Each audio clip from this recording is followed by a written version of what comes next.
But all right. So we got the End Game, we got the Batman, we got the Darkside, and we got. Let's do the Batman. Oh boy. Oh yeah. The Batman. Yeah. Or should I say the Glitter Man? The Glitter Man. Say my name. Say it. Batman. That's right. My name is Edward. I mean Batman. My name is what? My name is who? Motherfucker. We're going to cover Batman and glitter. So you're telling me Robert Pattison, the baby face of Twilight, is the new Batman? Twilight.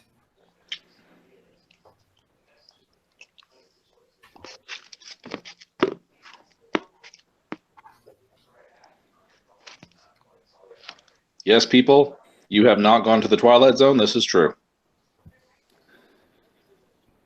He's gonna be he don't even look like fucking Bat. Like he don't. What's with these casts, man? What's with these people nowadays casting these people? Like, and of course, you do have that group of people, just like with that ugly belt. Oh, we'll give it a chance. Shut the fuck up. Just shut up while you're ahead. He does Shut the not fuck up. look like Batman. Not even close.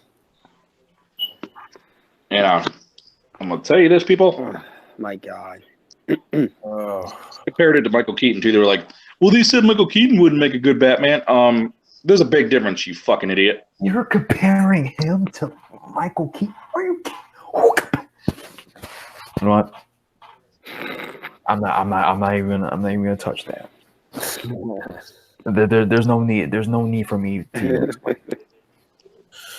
You're comparing Twilight to Michael. No.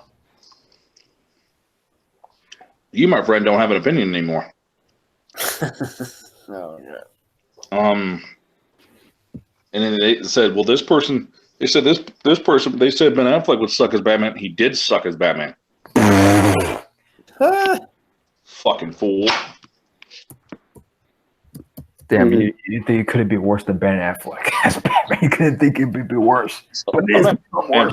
You know what? I know, like the Ben Affleck. Hey, you know what? I'm not even a Batman fan, so like Seth Rollins' song says, burn it down. Don't give a fuck. Burn it down. And then you got Lesbo Batgirl coming out. Batwoman, yeah. Batwoman. Nothing like a Batman suit on a girl Damn. that's got a big, huge poison ivy red wig sticking out the back. You know, if I saw that shit, I would look at her and be like, Poison Ivy, are you dressed up as Batman?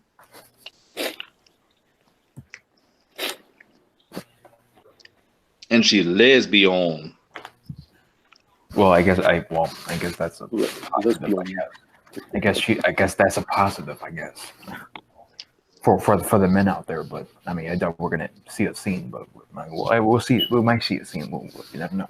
I'll be trying to tap that shit and be like, I want Batgirl. What?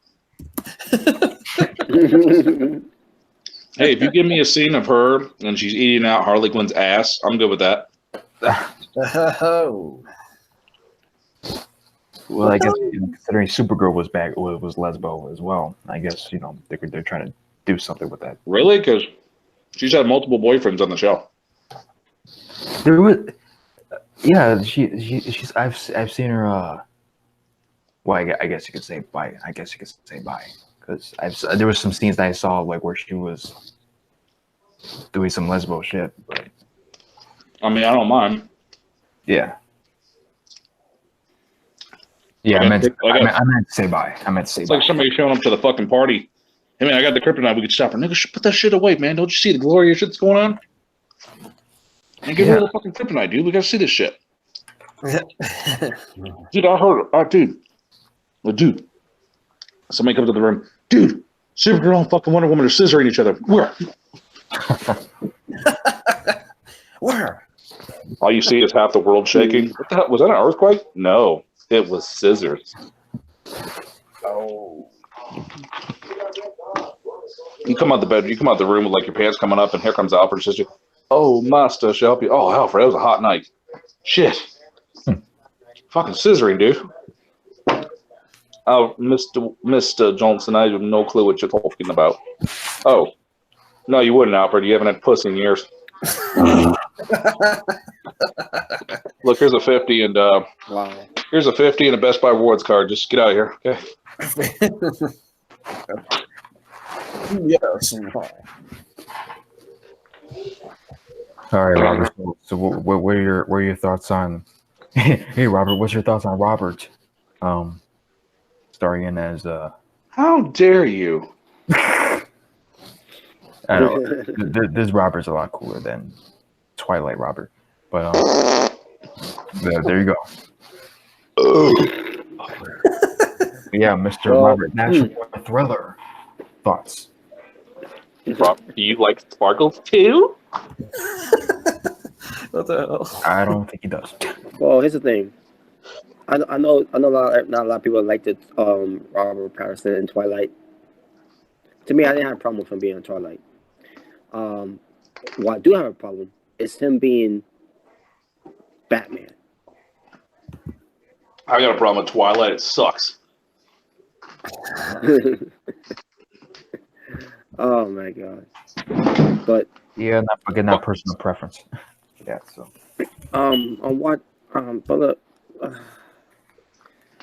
I guess we'll find out how it will turn out. But at the same time, it kind of reminds me of basically like a Tom Holland playing Spider-Man, there you go. like Peter Parker. Ugh. Where I'm seeing, I like it's supposed to be Peter Parker. I like he looks so young and everything. Like I can't see him as Peter Parker and all that. Yep.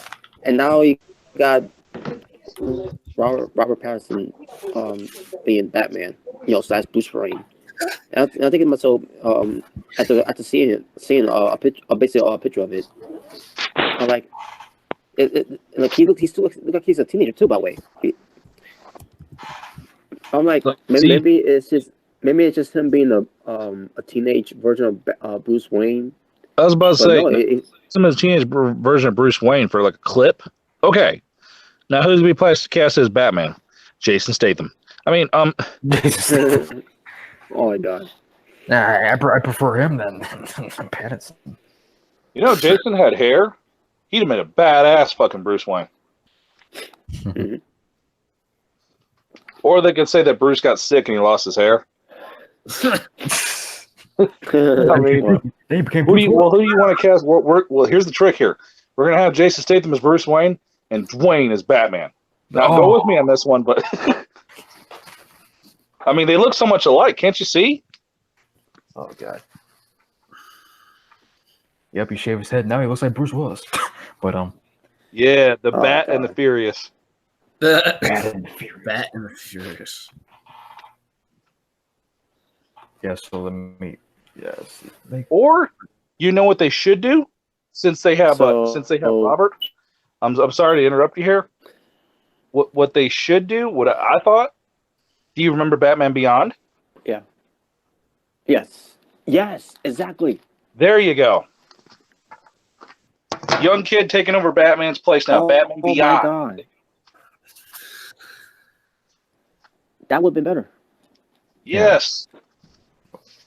Because it's a teenager, it looks like that, Batman Beyond. I'm thinking, okay, Batman Beyond. You give him a little, you train him a little bit, But look at, even Christian likes the sparkles.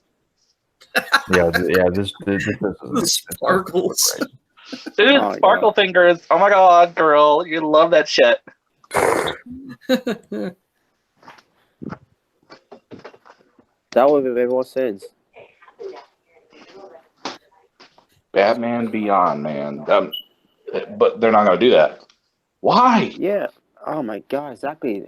You can make an older Batman and just have that. But it's about time, because enough with the fucking Batman stories. We need Batman Beyond shit. And Yeah, I we can do. see him doing the young Batman Beyond. There you go. Mm-hmm. Oh my It's god. a girl. Get some pink shit. Mm-hmm.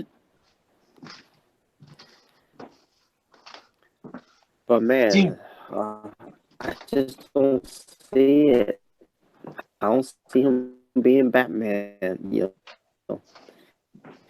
know, him being Batman Beyond. That's wait remaking these new stories of how he becomes Batman and everything. Enough's enough with that.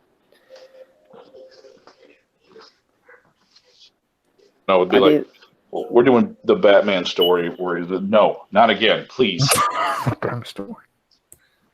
Yeah, not again, please, not again. Just like if they did, if Henry stopped being Superman, do not do another origin Superman story again.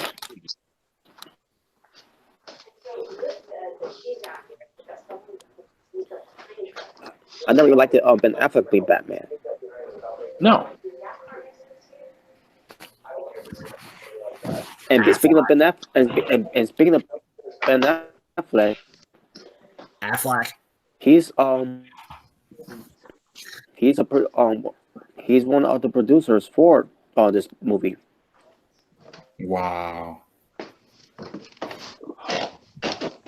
And yeah, and you got this director named Matt Reeves, who wrote the screenplay of it, the story that's by him and everything. And he's also a producer too, but most likely he's a director of this movie.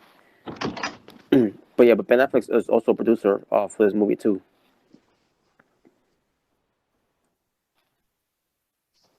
of course he is. Yeah, so basically Ben Affleck, even though he's not Batman anymore, It's like, okay, we fooled you. Batman Beyond. Oh my god. Jesus Christ, man. I don't know what to say. I don't know what to say. I really don't know what to say. Just do one call.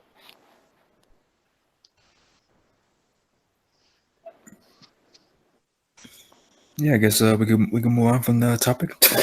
And fuck Alfred. Alfred. Yeah, I wonder what's gonna be Alfred. Little bastard. Motherfucker owes me weed money. What the hell? That'd be also. Weed. Money. We the people. All right, so yeah, that's it for the topic then. My name's John Laurinaitis, and I'm going to play the old Batman. Oh, Oh no. Oh, fuck. People power. People go. I need Viagra. If you don't got it, get it. Yeah, I'm getting it. Oh, well, I can't. Damn it. Let me borrow some of Ric Flair's Space Mountain pills.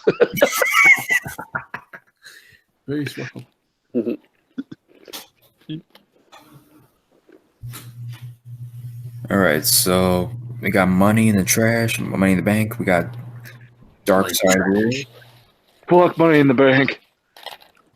and we got Endgame. So 3 more to go. We can do it. Yep.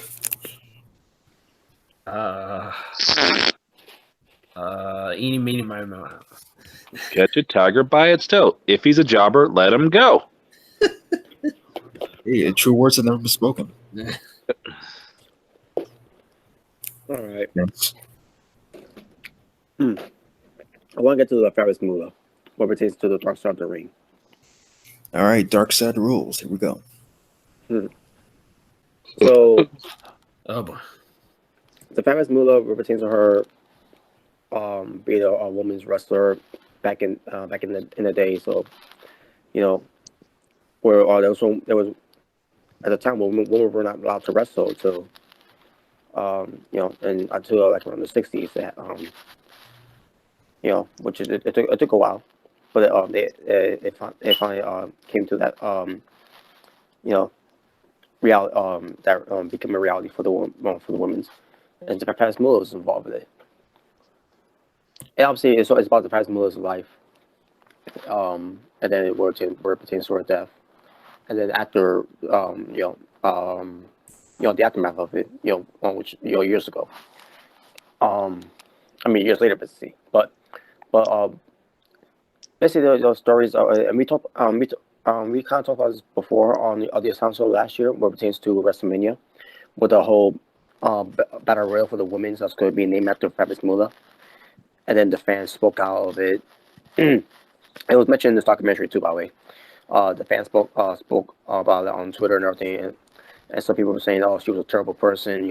She's a pimp. She whore these women's and all that. Right.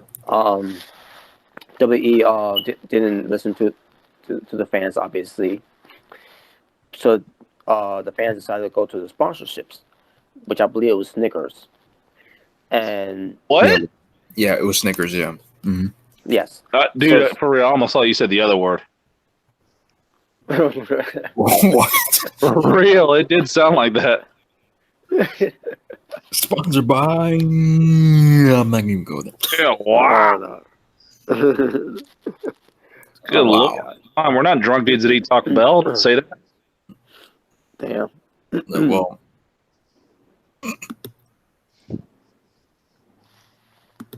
Wow. So yeah, so when Snickers found out about this, WWE decided to now listen to them, and decided to pull the name out of it. So this documentary basically it featured a couple of women that knew who Fabulous Moolah was, who was trained by Fabulous Moolah, went to her school, basically, or especially her compound, and. Fabulous Moolah, she was known to be a women's wrestling champion for 16 years, like that. I believe it was over that long. And she, what pertains to new up and comers, come in, where they're gonna be, carrying the division.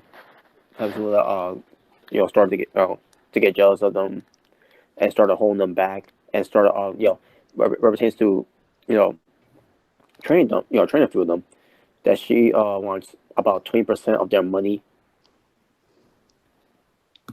It is ridiculous how Fabulous Moolah treated these women too.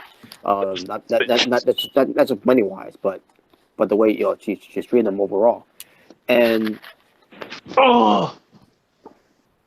his daughter was on this documentary. Which is surprising, how she defended her mother. Because remember last year I talked about this, where someone said in this report that Fabulous Moolah at one point had her daughter, to be to be her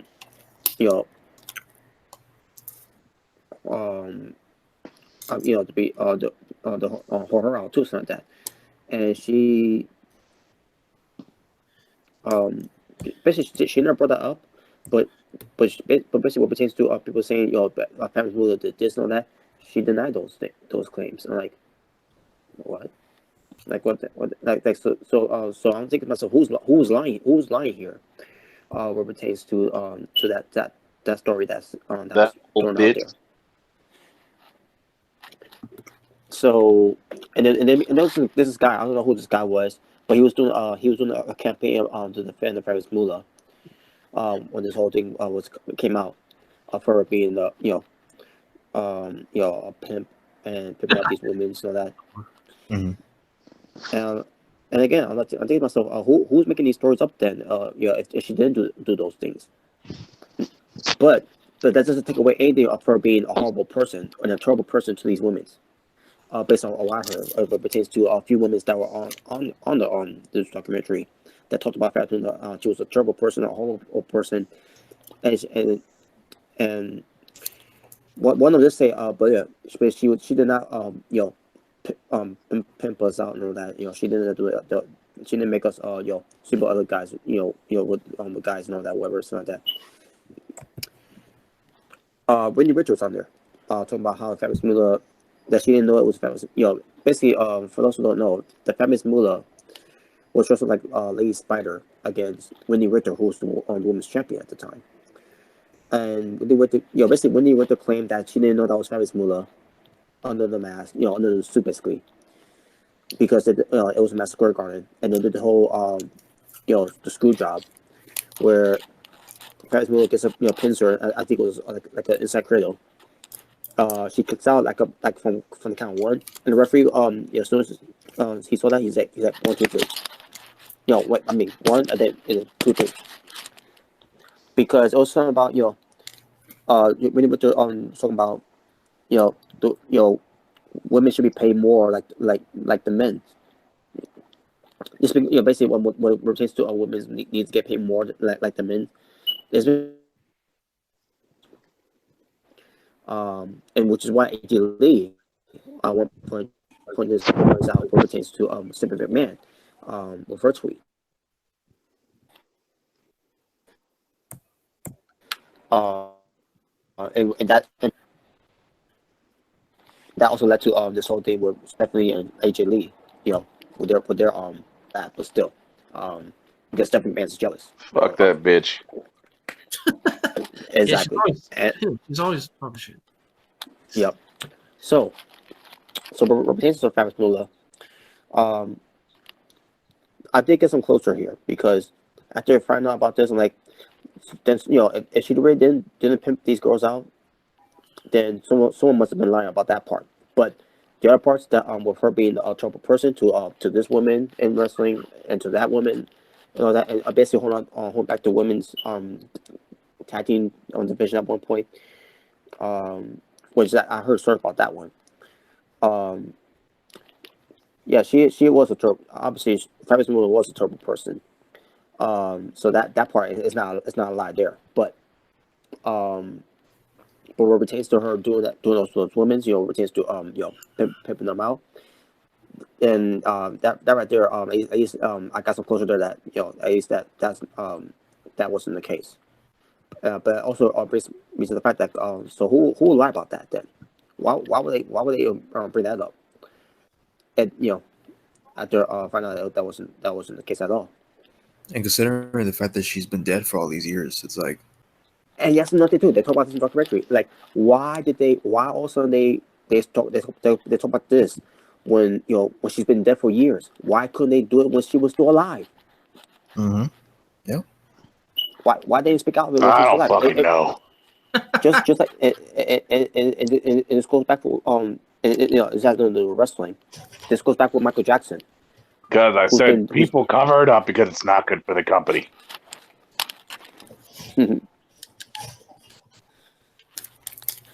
Basically, this goes back with Michael Jackson. He's been dead for I remember for like 3 to 4 years at the time.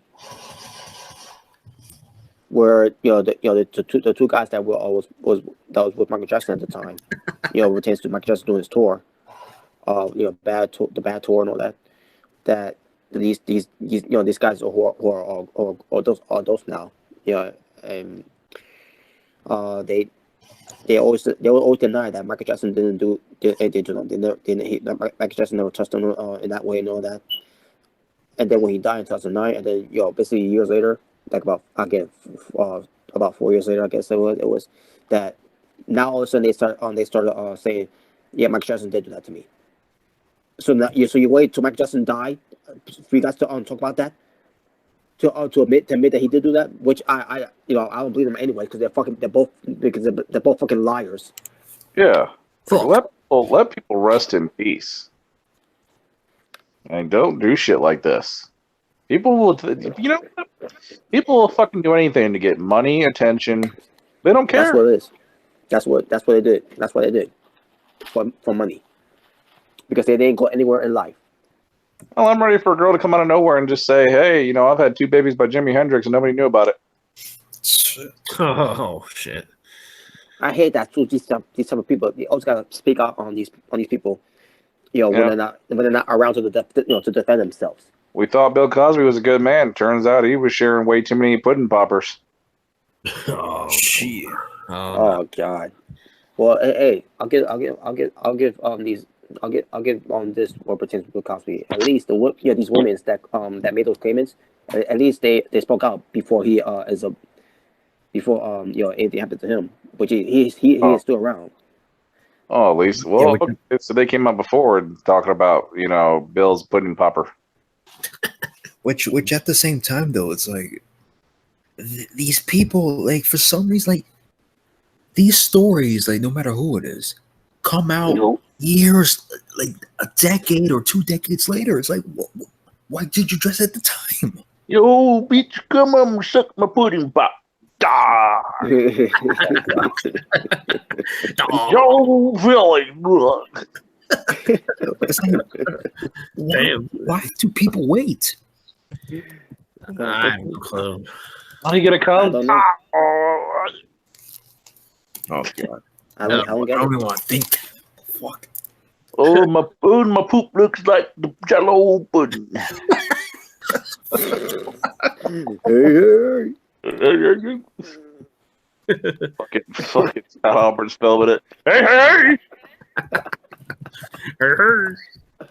It's fur. Hey, fat bitch, come here. Damn. It's Fat Albert in form. Look, he's got diabetes. Oh boy. Oh no. Give me some.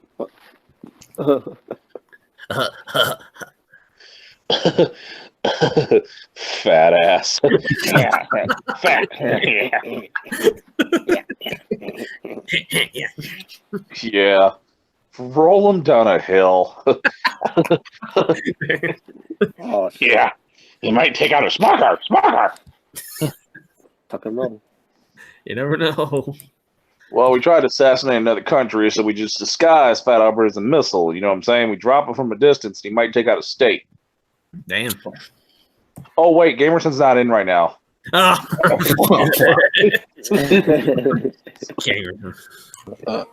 Hey, Robot has made too much of a fucking soda rapist. Soda rapist. Get your cock beer today. God, man. Oh my gosh! All right, Rick. All right. One sec. Let's fry something. What the hell? Yeah. Our best work. Yeah. Like telemarketer. I'm not coming to work today. Well, tell the other one to come to work. This is Beavis. Yeah, sure. You can count on me. Hey, Beavis, you have to go to work. Oh, damn it! Why? Because I'm busy watching TV or something. Damn it. I like when Beavis leaves, but it's like, dumbass.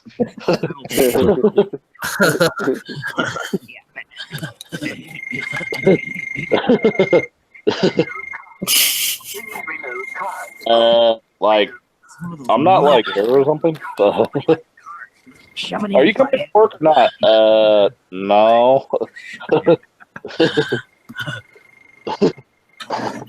Thank you. Please enter a password. Hey, Dave. Beavis. Hey, Beavis. How do you spell Beavis. All right. It's higher pitch. It's hard for me to do that without coughing. Hey, I can only do the. Damn. Yeah, jack off. You're watching porn. Beavis, are you in there spreading the monkey? Damn. I'm feeling some chilies. Yeah. Don't be watching those Rodney Dangerfield videos. Oh, shut up.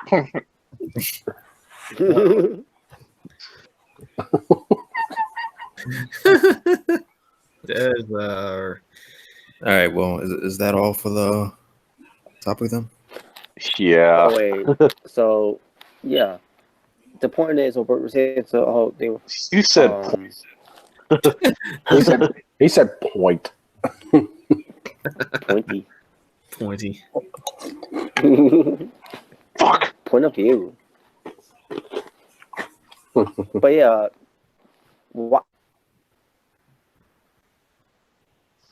God, I don't get why people. It dude, just makes you makes okay? no fucking sense. Right. Oh. But that's the story about that's the basically the full conclusion of Fabulous Moolah. What pertains to the Dark Side of the Ring. Which, by the way, from Viceland. Thank you, Viceland, for that. So she didn't do that stuff. Yeah, she didn't pimp out those women's, but she was terrible to them though. She was treating them bad. Okay, I mean it's better just being a regular bitch than pimping. Yeah. So what? She was a hard ass. I mean, so you guys lied about that shit? What the fuck is the matter with you? Yeah, we're lie about that part.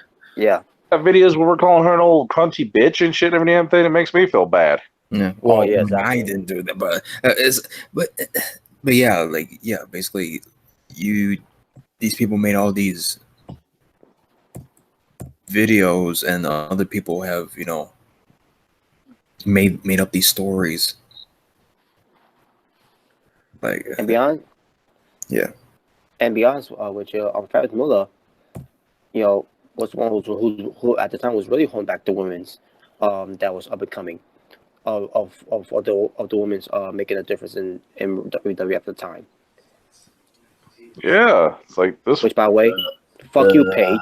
It's like, she was being a hard ass because, for one, this woman was around when wrestling began.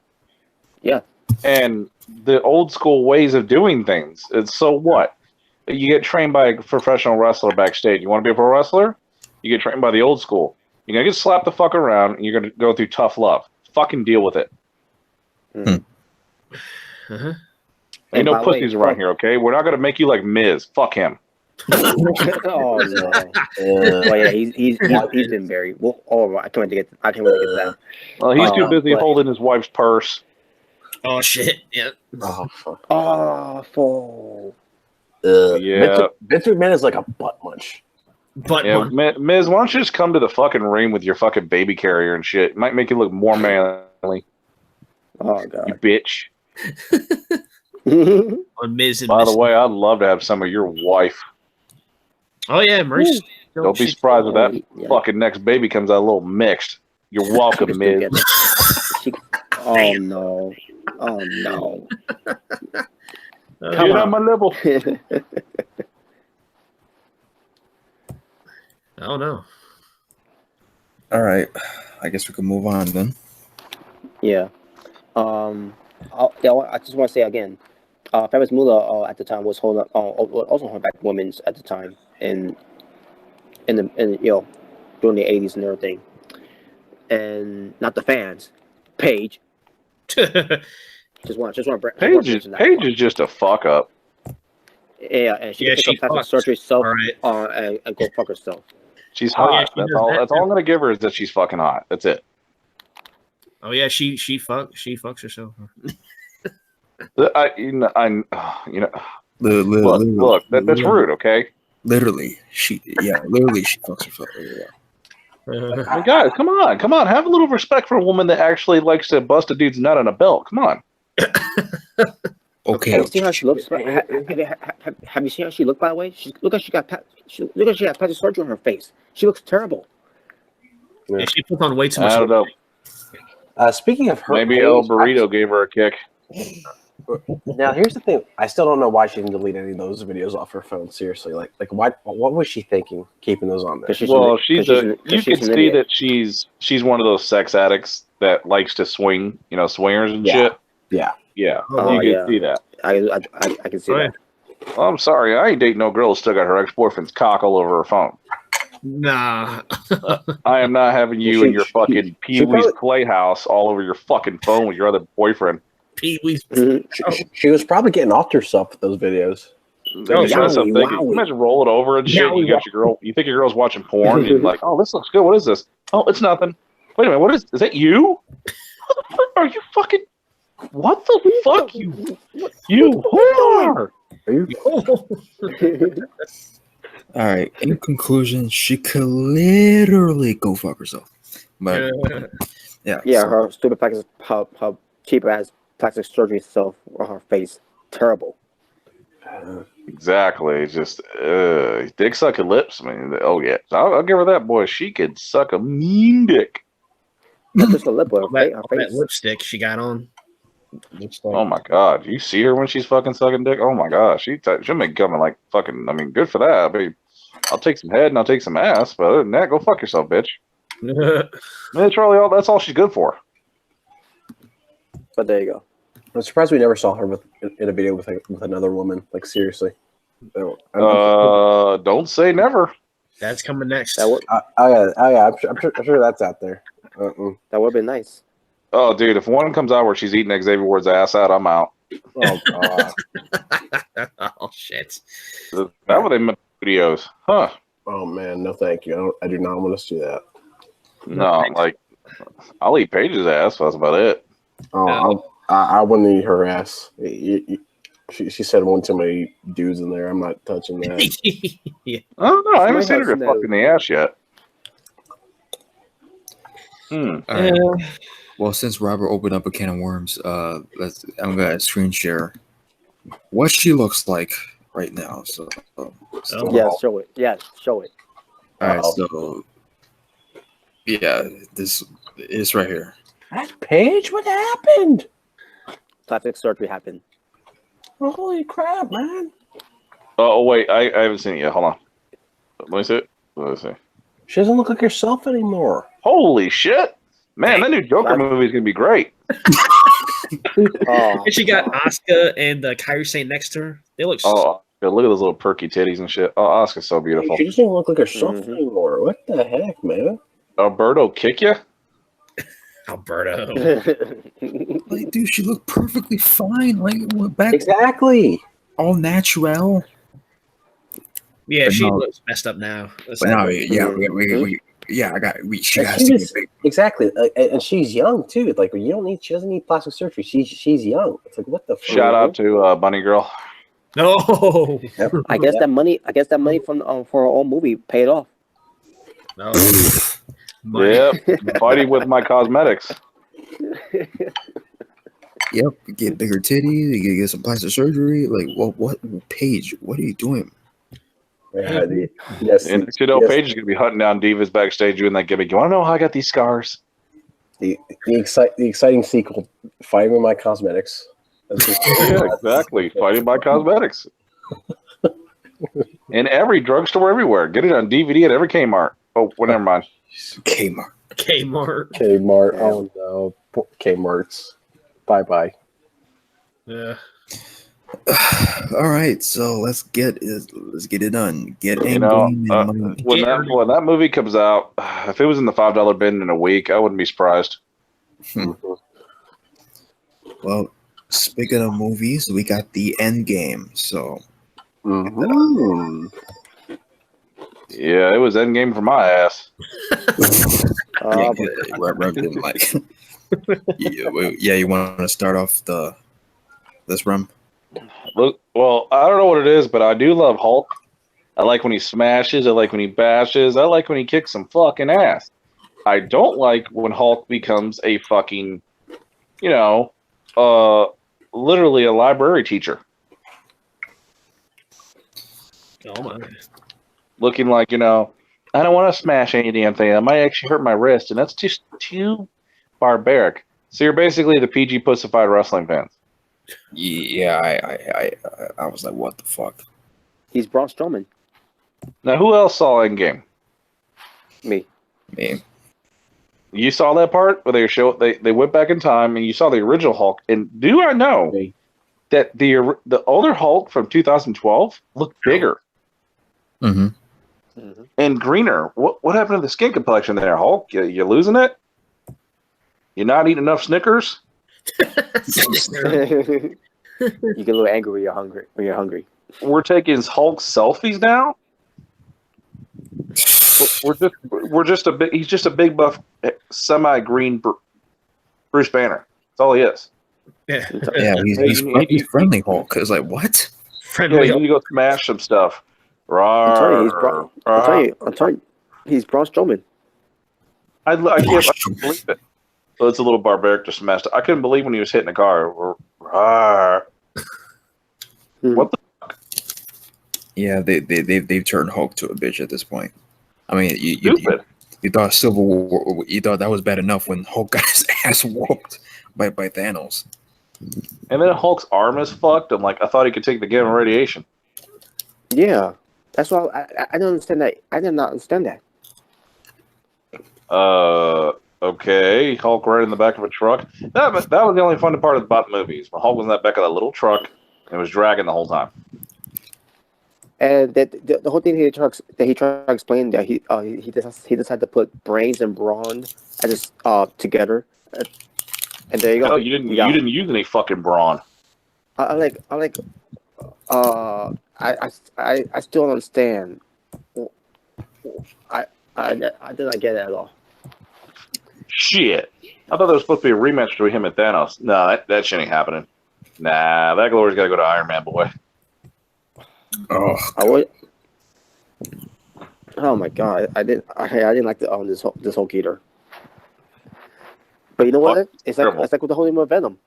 They try to Hulk for some comedy relief in these movies, and I don't like that. Like the same fucking Hulk that when they went back in time and they saw the mean one from the first Avengers. Hulk hates stairs, but the way he was, I was like, that's the Hulk. What the fuck?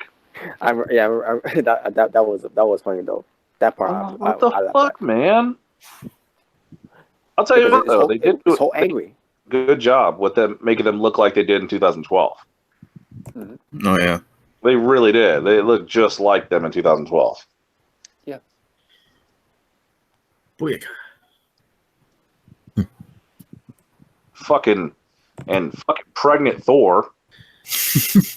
Yeah, I'm like, why would they do that to him? So God of Thunder is now, and then when he went on to that, then he was talking shit to that kid playing online games. That was cringy. Oh my god! Like, oh, so Thor plays Fortnite. That's great. Okay, the God of Thunder, and okay, he's a god. How is he getting fat? How is he getting drunk? He must have skipped the gym, I guess. I don't know. Okay, but you're a god. Oh my god! I don't understand. Again, they're trying to go for the comedy relief here. Yeah, I thought Captain Marvel was going to whip some ass. She really didn't do much. She did a couple of things, and that was it. Yeah. Besides looking sexy. Mm-hmm. Oh yeah. I love that part too. But I wish it was. I wish it was on there more because when I saw Captain Marvel, I was like, oh my god, I can't wait to see her in Endgame, and I barely saw her in Endgame. Like, come on, really? That was supposed to be the big, thing. I mean, with her, it's like, they really, all she really did was kick Thanos' ass at the beginning of the movie, hold him down, and then they killed him, and she got a couple hits on him. But other than that, not really. She didn't really serve much of a big part. I know that I hate that part. I hated it. I want to see more of her.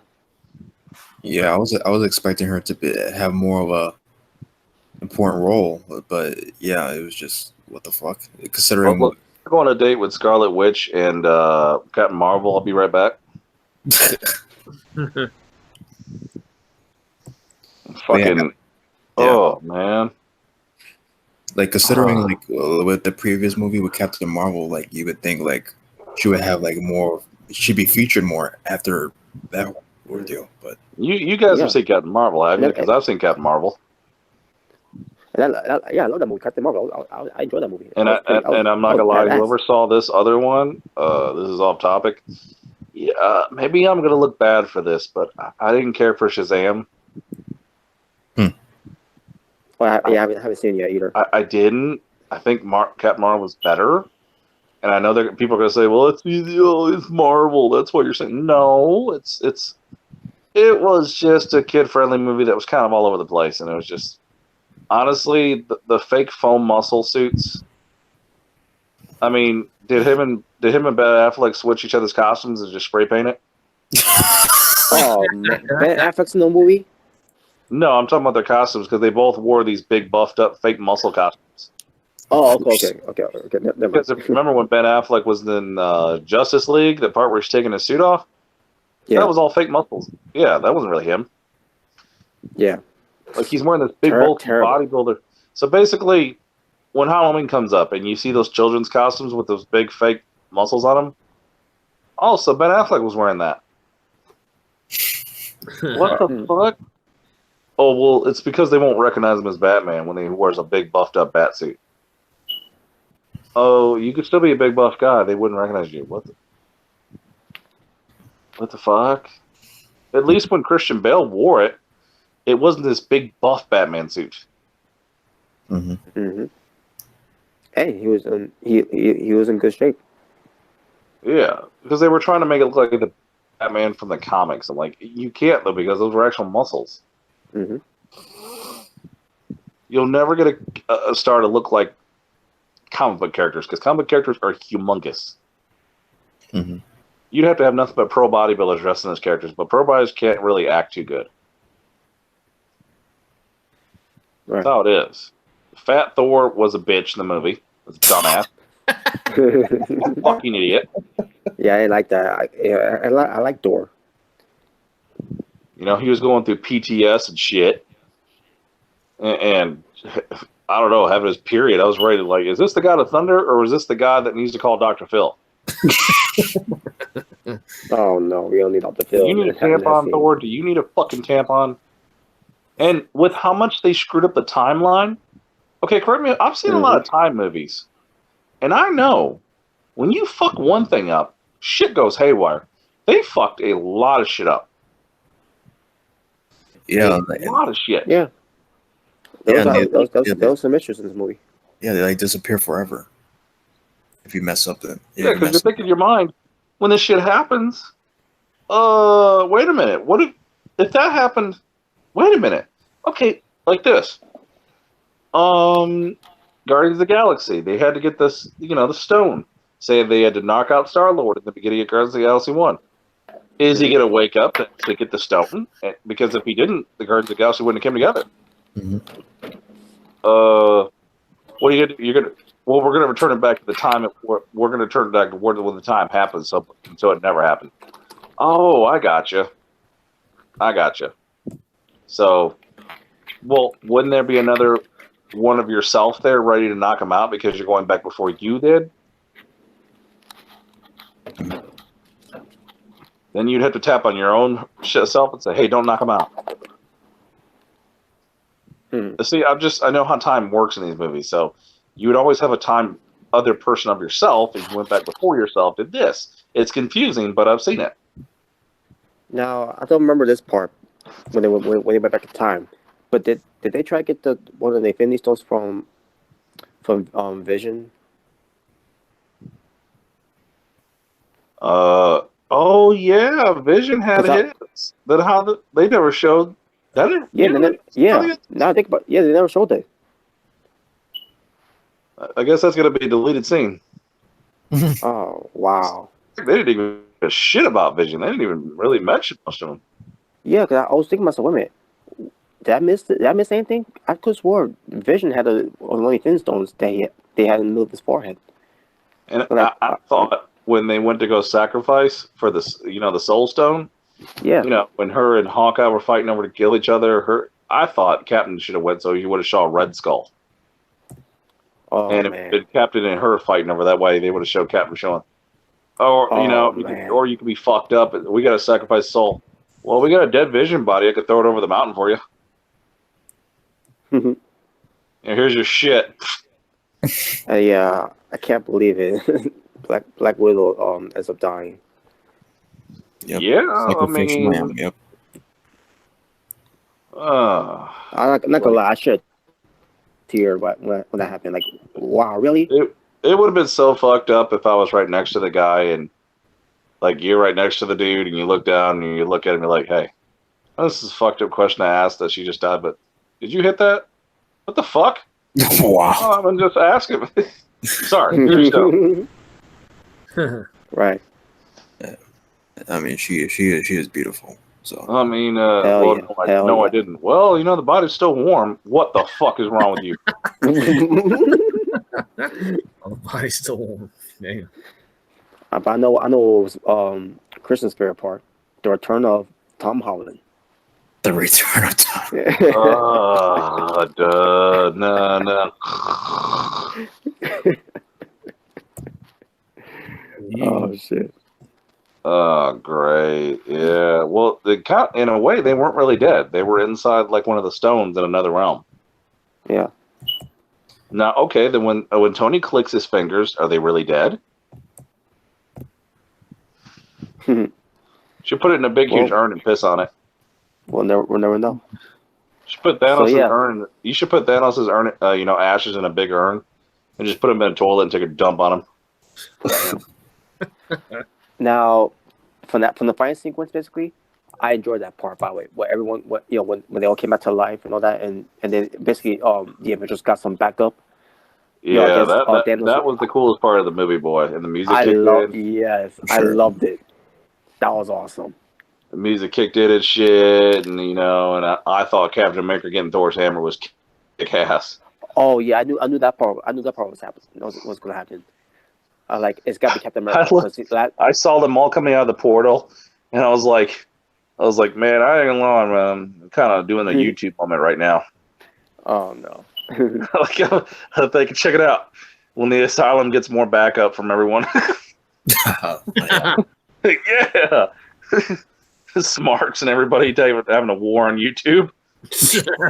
Oh god. And finally, Captain America finally said, "Avengers, assemble." Assemble. Yep. Dun dun dun dun dun. I was like, yeah. Mm-hmm. I was like, yes, there it is. And yes, finally, the battle begins.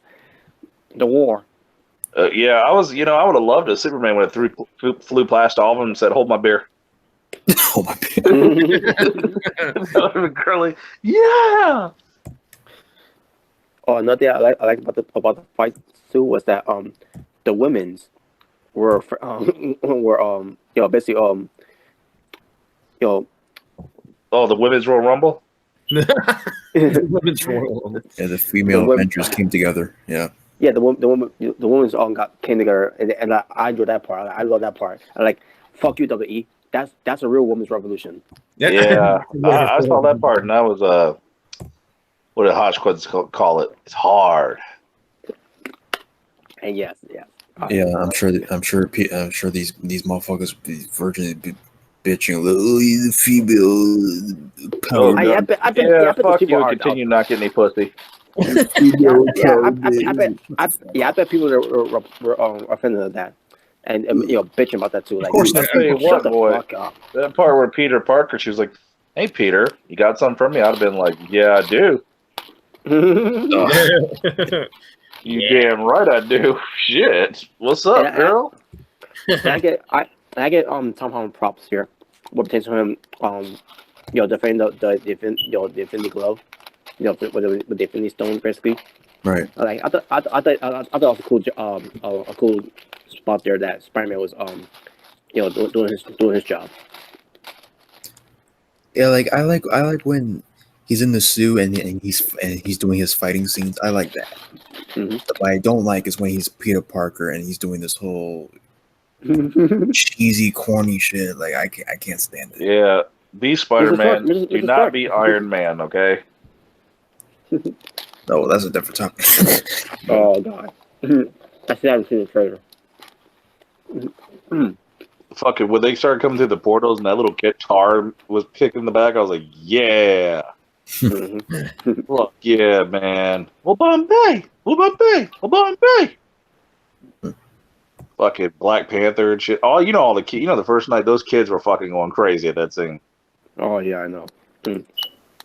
I still wish, dude, I would have jumped out of my seat if Deadpool would have come out of those portals with the Avengers jersey on. All right. Man. Oh my god, that would have been fun. That would have been funny. Deadpool's riding on one of the fucking Asgard horses. Yeah. I'm like, Fuck yeah! Here comes Venom. Oh fuck!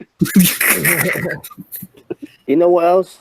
If they would never fucked up the franchise of the Fantastic Four, they probably would have been involved in this. They just can't get a right story, man. I mean, it's like get a good director, good CGI, and just do it right. Yeah, exactly. Just do it. If they do a third remake, and it's fucking, you know they will, because the first two bombed. But if they remake it again, which they will, if it bombs again, leave it. Just fucking leave it. Nah, they should leave it. No remakes, no reboot. Just make leave it as it is. Make a whole computer animated movie, okay?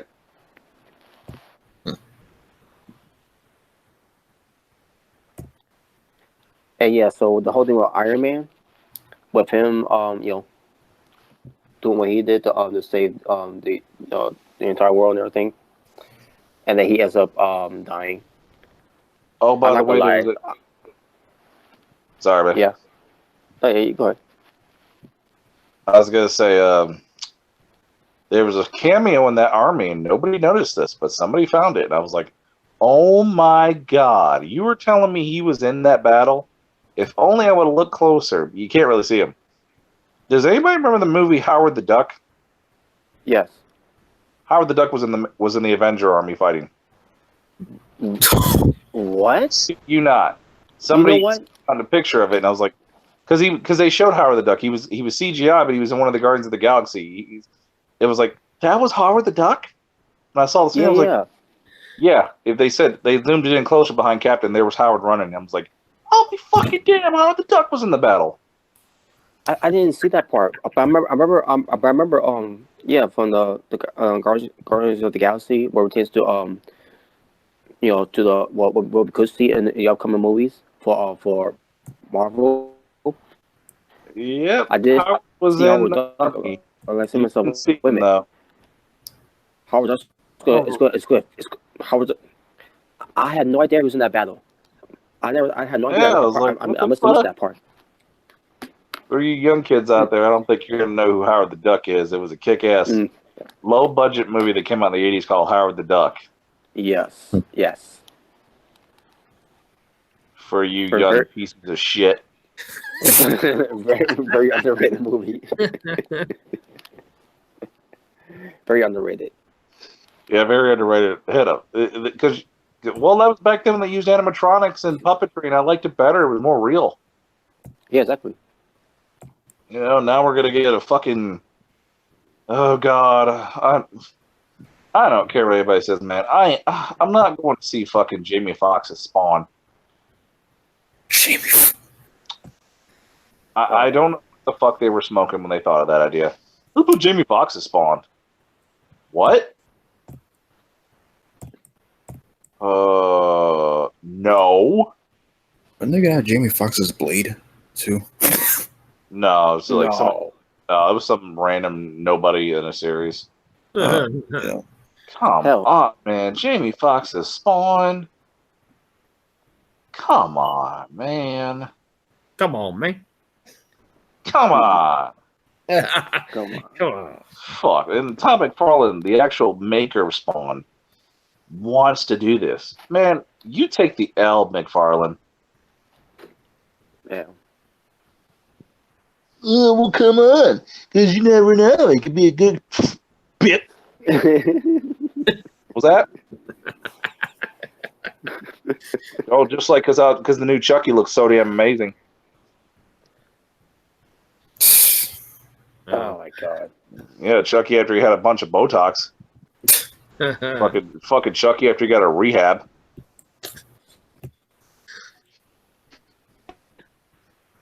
Yeah, Rob, you were saying about Iron Man. You were saying something. Yeah, so I'll see myself when I'm seeing Iron Man, like laying there, not laying there, like sitting there, I'm like, is he dying? Is he gonna die? Because I see Spider-Man going to him and saying, "We did it," and all that, and he's trying to talk to him, and he's not responding. Yeah, he lost gas. like, oh no, is he dying? Because he put an end to the Thanos and his armies, and then he ends up passing away right there.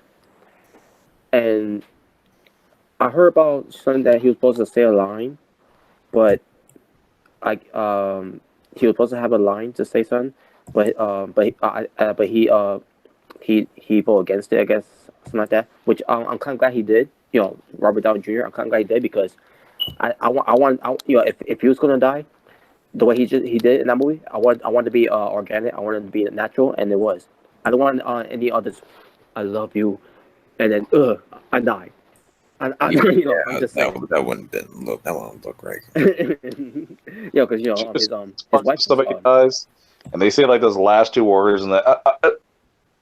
Yeah, I always hate that. I always hate that. What the fuck, So I'm dude? glad that Can pre-cummed. oh god. Oh no. Yeah, so I'm glad that Robert Downey Jr. Did had some influence to not say anything when his character died. Basically Tony Stark as Iron Man. So yeah, when Iron Man died, I'm like, damn it, it hurts. It hurt me right there. And then, oh my god, it hurt, and I couldn't stop crying, man. Like what the fuck? Really, they killed him? Yeah, I liked Iron Man. I didn't want to see him dead. I was like, oh, that sucks. Oh man, Robert Downey Jr. And I didn't expect his character to die in basically as Iron Man. Well, I'll be honest. I've always felt, even before the movie came out, even before the trailer came out, that after what happened in Civil War, that Iron Man was going to be the one to was going to be the one. Especially when Doctor Strange kind of told him, how does this pan out? If I tell you, it won't happen. Right. Okay. Exactly. And also the way the first trailer came out with Iron Man being by himself, trying to get all his emotions out and shit in the beginning. Mhm. It's like, yeah, he's done. I should have seen it coming. I should have seen that coming. Out of nowhere. I don't know where. Well, it would have been more special for me if some fucktard didn't fucking spoil it. Mm-hmm. Even though I still had a feeling that he was gonna die anyway, but the fact that somebody actually posted, you're like, Asshole. oh, don't watch this video, but you have it on the title, you dumbass. Fucking Wow. You spoiled it from the title. I don't like to Wow. click on your video to be spoiled. You idiot. Just don't watch it, dummy. Oh my god. Fuck idiot. Yeah, it said Iron Man death scene. I'm like, oh god. Like, Yeah. What an ass. this is why I can't stand nowadays as far as what pertains to movies, as well as people spoiling it. Mhm. Oh, we gotta record it. It's gonna be on YouTube eventually. Because they're Idiots. fucking idiots. Mm. But either way, yeah, go ahead. And I was thinking to myself after the movie was over, there's gonna be like are we gonna see any returns of what pertains to basically let us know anything about Spider-Man's return, which we already know about that though, but still, like Spider-Man returning or some movies that's gonna be returning after Avengers Endgame.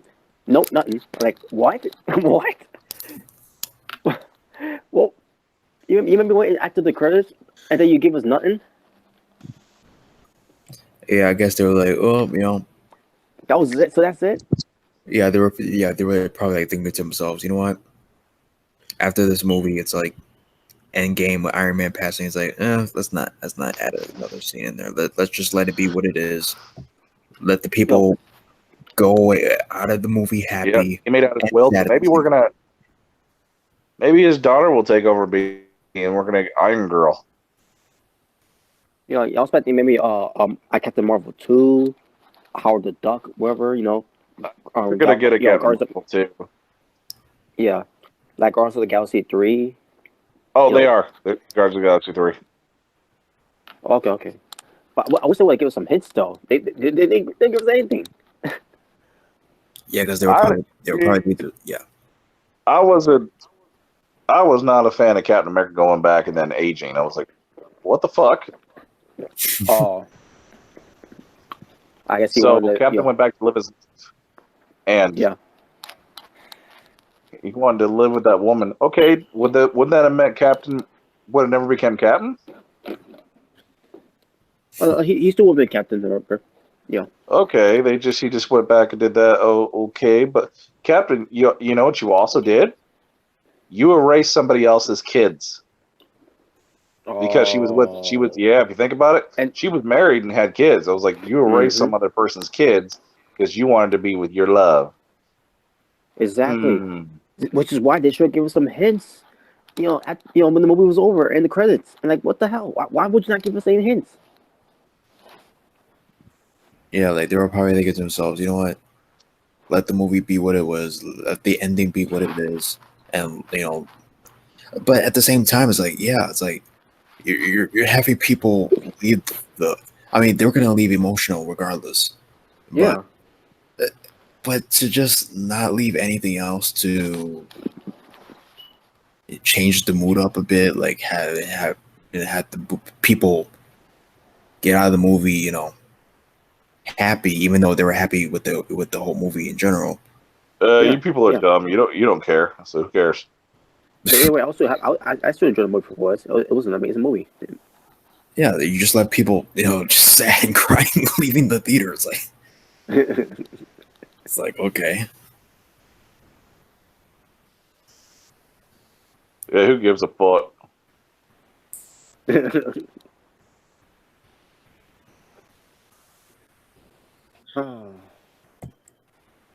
Yeah, I gave it 2 thumbs up for this movie, The Avengers Endgame. Yeah, I thought it was it was definitely a roller coaster. It was definitely an emotional ride. Even though it was a little slow in the beginning, but of course, But I still enjoyed it though. Yeah. I mean, yeah, I agree. It was slow, but I still enjoyed it. Because I want to pay attention to see anything. What could happen? During these slow builds and everything, to see where it might go later on. And yeah, it was. Yeah. But overall, I mean, obviously, Rem has brought up the whole, the way they treated Hulk in both movies, and that whole ordeal. Why can't Hulk go back to time to reverse that? Well, we go back in time and give Hulk some balls. Exactly. Mm-hmm. Damn, piss him off. Kick him in his balls. Make him pissed. Something. What the fuck, man? But overall, I enjoyed it for what it was. I prefer Civil War over this, to be honest with you. Not because there was a couple of things in this one that kind of threw me off, but I just thought Civil War, aside from the Spider-Man, the introduction. Oh yeah, Civil War. I love what I love the Civil War 1 too, where the Avengers clashing. I'm like, holy shit, that was cool. Yeah, it's pretty good because people shit on that damn movie. I thought Civil War was pretty good. Yeah, I think Civil War is better than this one, in my opinion. All right. But yeah, Civil War, the whole thing with the Avengers Gladiator, and yeah, the one thing with Spider-Man, at that time while I was watching it, I hate that part because of the way Spider-Man was acting. But then after watching Homecoming, I understand why a little bit now, or why Tom Holland's character as Spider-Man is taking orders from Iron Man. I not understand that, but at the same time, it still doesn't convince me of why he should be Peter Parker, Spider-Man basically. Tom Holland he's just too young to be that. He looks too young, in my opinion. I know he's in his 20s, but he looks too young though. Yeah, I said Civil War. I meant to say Infinity War. I mean, both. I think both Civil War and Infinity. In my opinion. Both of them fucked Hulk over. Yeah. Oh yeah, what we take Infinity War. I enjoyed that movie too, but what pertains to Infinity War, I was not liking it that much because for the people that were dying in that movie, basically the superheroes, like I was hating it, like, oh my god, I even feel bad for Peter Parker. I know you enjoyed it. But I'm like, what the fuck's going on? What the fuck? Like, all these people are dying. And as people are dying too. Like, holy shit, what the? That's what the Infinity Stone does. I'm like, what the fuck? I was not liking those parts in the movie, but I still enjoy the movie though. I understand. Because it builds up what's going to happen on the next Avengers movie. But also it led to other movies too, like Ant-Man, trying to remember other Avengers movies too as well. I mean, other Marvel movies until we got to Endgame, like for example, Captain Marvel, that whole thing. I want to make one called Fuck Man. Fuck man. Fuck man. Fuck man. Oh shit. Fuck man. Well, Ryan Reynolds should play that.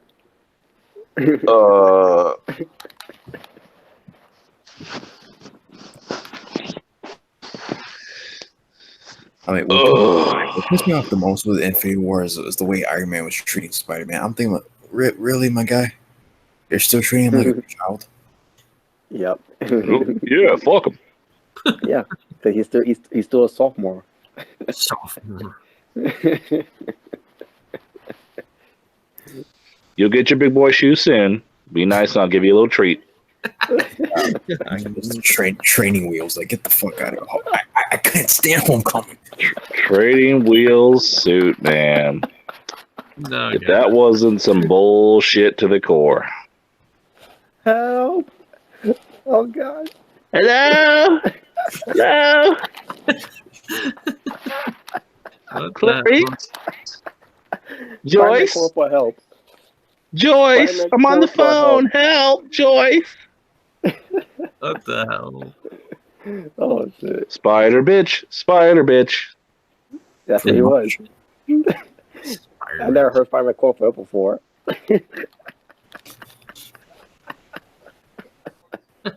Yeah, that had to be my least favorite scene on the whole fucking movie. Yeah, the lovely sounds of butt rape. Oh shit! Oh my god. Oh shit! But yeah, that's all I gotta say about this now. Oh damn! Yeah, and by the way, I want to give a big fuck you to, when Infinity War came out, and you had the picture with the Avengers, you had Thanos at the front and shit, or so on and so forth, and they were doing they were having NBA players heads into each and every like the Avengers.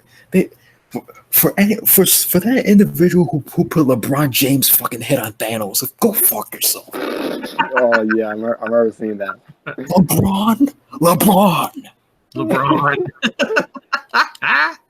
Oh, What a shit. stupid son of a bitch.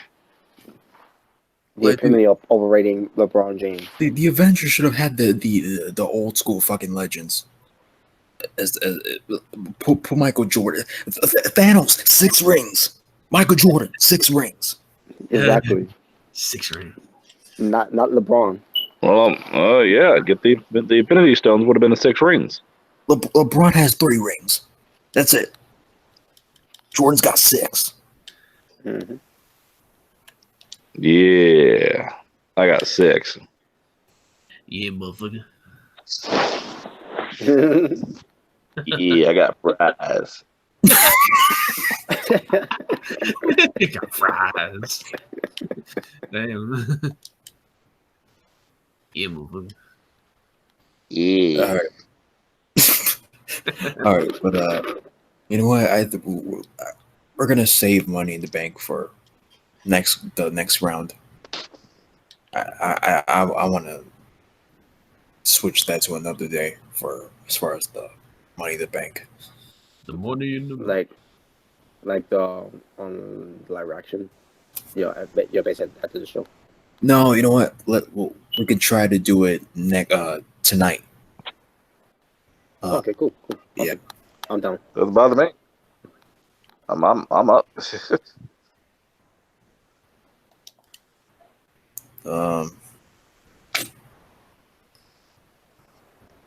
You know what? Fuck it. Let's get through it then. Money in the Bank.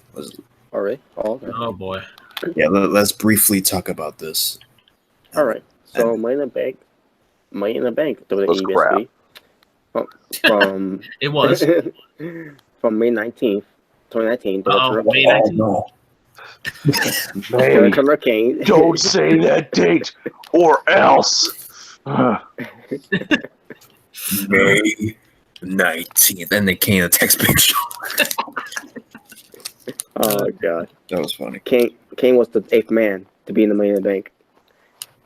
No, you know what would have been funny is if Brock Lesnar came out and he won the briefcase, right? And then all of a sudden, and then Kane comes out. Yep. And then chokeslams Brock Lesnar off the ladder.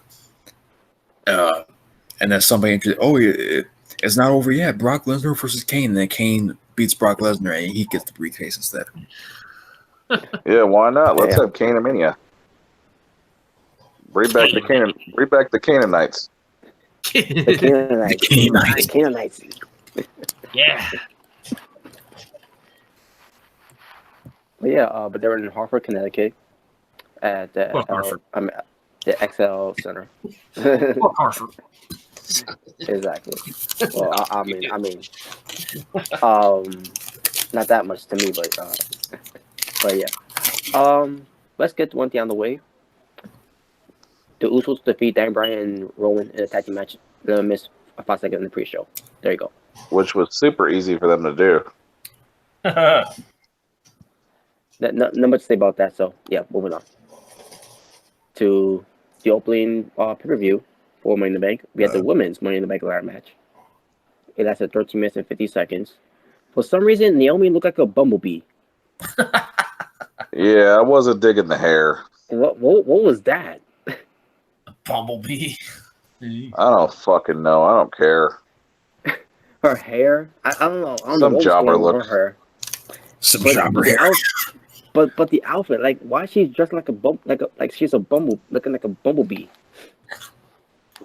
Who knows? I didn't understand that at all. It's supposed to be Money in the Bank, and that's how you dress up in the match. Yeah, I didn't understand the pom poms. Well, she was a former cheerleader, I think. I mean, she was with Brodus Clay and all. Oh yeah, that's true. That is true too. Yeah, the whole Funkadactyl. Well, she was a Funkadactyl. Brodus Clay was a Funkasaurus. Focus. Fucking dumbass gimmick. It was. Hey, look at Michael. It's the fuckadactyls. Fuck that. Fuck the dactyls. Fuck the dactyls. Oh my god. There you go, Cole. But anyway, but Naomi, she has some good highlights in this match. I thought she was amazing. Oh my god. Oh, crap. Oh god, yeah. Natalia, who's also in the match. Natalia, with the move that I always hate when she does this move that she always do. Oh, When she places her opponent down, and then she runs the ropes, and then she steps on the shoulder or back, whatever. Oh yeah, I remember that. Basically stepping on them. And I always hate when she does that because she's gonna hurt someone one day with that. And she almost hurt Naomi with that when Naomi was on the freaking ladder. Like, what the? I was like, she fucking pissed me off. Like, what? I was like, stop doing that move. You're gonna hurt someone. Oh god. Didn't she hurt herself doing that? Or One time, I think she did. Because she boxed it. That was against Lacey Evans. She probably did the dumbass. I was never a fan of that move when I first saw her do this. I'm like, what is that move? I hope she doesn't do that again. And sure enough, as years goes by, she keeps doing it again. And the way that it's been done too, she's gonna hurt someone some of these days. I'm surprised Dana Brooke. Jesus Christ. Oh yeah, Dana Brooke. She was very good in this match. Surprisingly, for those that be giving her crap and everything, which I have given her crap too now. But it's not all her fault, not all her fault. But she was doing very good in this match. She did what she did done in this match was pretty well, and I give her credit for that. Ember Moon, she was an MVP when she did the eclipse off the ladder that was up outside the ring into the ring to Natalya when Natalya was in the ring basically. I thought that was nice. So yeah, Ember Moon did her part in the match as well. Nikki Cross, she was being crazy as always. She missed the ladder as a helicopter. Basically, Mandy Rose may look fake. I try to remember who else may look fake too, but Bayley, she may look like it was natural, and then she gets get hit with it. So I get credit for Bayley for making it look legit, because Mandy, because when I saw Mandy Rose doing that, I'm like, oh yeah, it's my part to get hit with the ladder. Oh, you dumb blonde. Oh god, it's almost like you pulled a Miss Jinder Mahal. Oh my god. Yes, you don't want to do that. Sort of. Yeah. sort of did that. Carmella. Yummy, fucking yummy. Oh yeah, the moonwalking trash talking. What she said, Mella is money. I'd tear that ass up. Oh yeah, I agree. Yeah. Come on. Come on. I'm surprised Renee Young wasn't in. Well, Renee Young did say come on the show, but I try to remember what match it was though. I can't remember what match she said come on. But it was that one time though she said come on. But anyways, but yeah, Carmella, she was being a little rough though in the match with a few other women in the match. Yeah, I like rough. Okay, take it easy, Carmella. You can't be shooting on people that much. And then Carmella came back to strike her because Mandy Rose, for whatever reason, I don't know why what she was thinking, kicked the ladder to hit Carmella's knee basically, which was a shoot. But I'm like, wow, Mandy Rose, what is wrong with you? And then Carmella pushes her back about 3 times, and then Mandy was like she was look at like a deer in headlights. Like, well, yeah, you hurt. She's telling you to get away from her. You hurt her. So they ended up taking her to the back, and she ended up coming back later. Mandy Rose saw Carmella's coming back, and then she goes down the ladder and goes after her like similar. But you're about to get the briefcase, and you want to focus on going after Carmella, who's limping, to stop you. Yeah. You dumb blonde. So, anyways, Sonya Deville was a factor in this match too. I try to remember who she speared. She did a good spear to someone. I can't remember who it was. But anyways, she's about to spear her fucking career.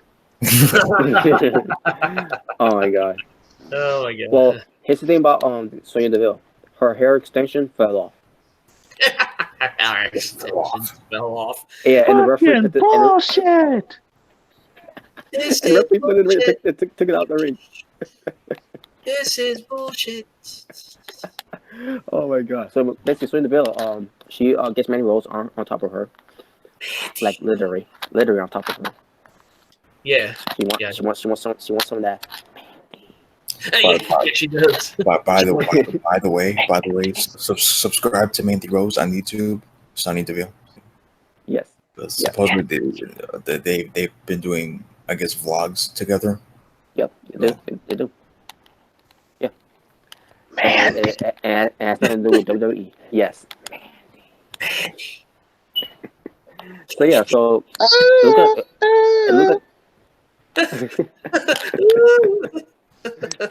look at Mandy Rose is gonna win, but then Bailey comes out of nowhere. Bailey. So before I get to what happened there. The Bailey. Oh, come on. Come on. So Bailey, I thought she did good. She did good in this match too. And she was obviously my pick to win.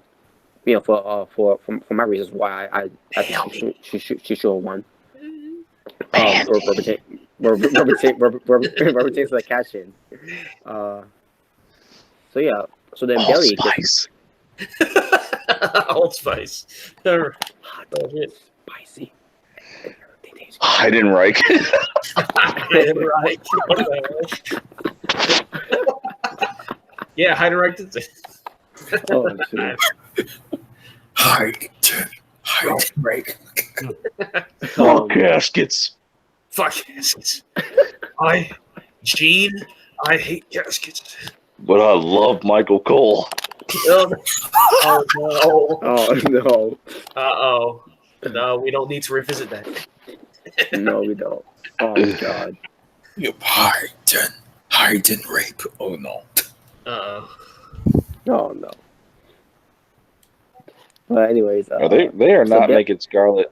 They're making Scarlett Johansson, and they're remaking Adam's Family. She's supposed to be the mom. what? I hope it's a rumor. I don't see Scarlett as that character. In my opinion, she should be the mom. Adam's Family doesn't need a fucking remake. God. Yeah, why are they doing that? Leave it as it is.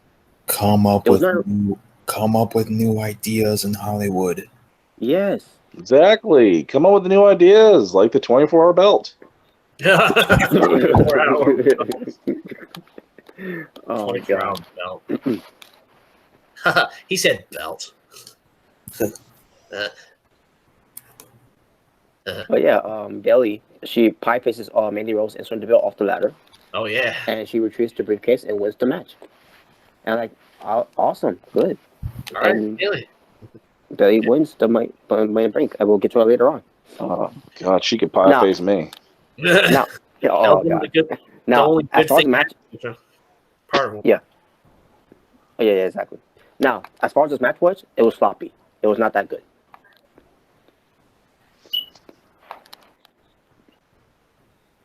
But hey, at least Bailey won. Yeah. Because hey, we want some Bailey. Oh my god.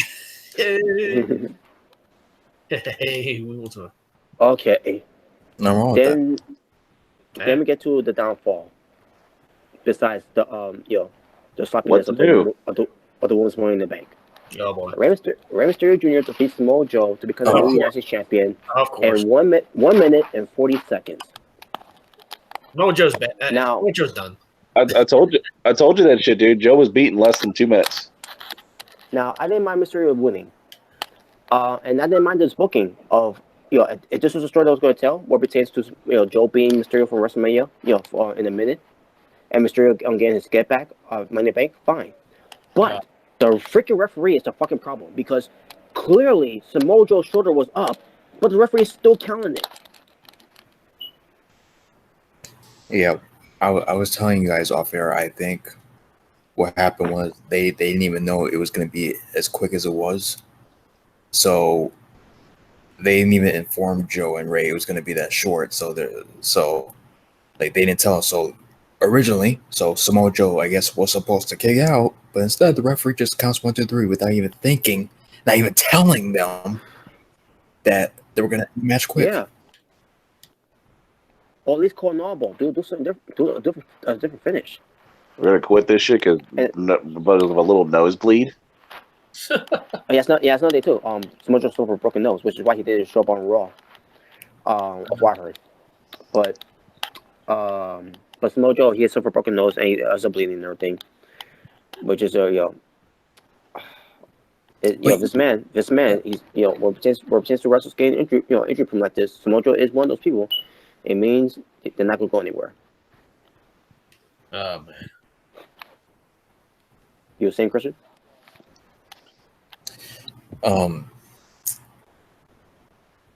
But yeah, it's like they still continue. I guess they try to continue from what I'm hearing from you guys. That I think it was just miscommunication. That Joe thought they were supposed to continue the match, and Joe was supposed to kick out originally, but they called an audible and just decided to end the match quick. And didn't tell them they were going to end the match quick. That was the look that Samoa Joe. I mean, that was the look Samoa Joe gives you when you take the last hoagie. Yeah. Last hoagie. So after the match, Mysterio was celebrating with his son Dominic. Oh boy. And then Samoa Joe out of nowhere comes back out to attack Mysterio, and Dominic was helpless during that time. So this could lead to a feud to continue on between Mysterio and Samoa Joe whenever Samoa Joe is clear to come back. And then talking with Dominic, so many I don't know he was trained to be a wrestler, obviously. And he's been trained by Lance Storm, and he signed with WWE. Dominic, he's part of WWE. Oh God, Joe should have fucking put him down and rubbed his blood on Dominic's face. Said, "My blood, your blood, my blood, your blood. Who's your daddy?" Oh my God! Now that and again, WWE, they would not come up with shit like that. Nope. Because they're not that creative. Nope. No, not at all. Not at all.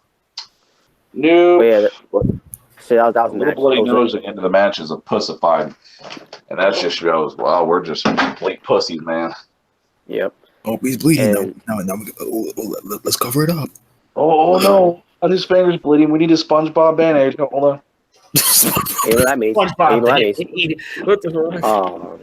You know what that means? Samoa Joe's going to pay the fine. Samoa Joe's going to pay the fine. He's going to pay the fine for bleeding. Yeah, pay a fine for a fucking accident. Yeah. Of course. Oh. But yeah, without that match, it was a dud.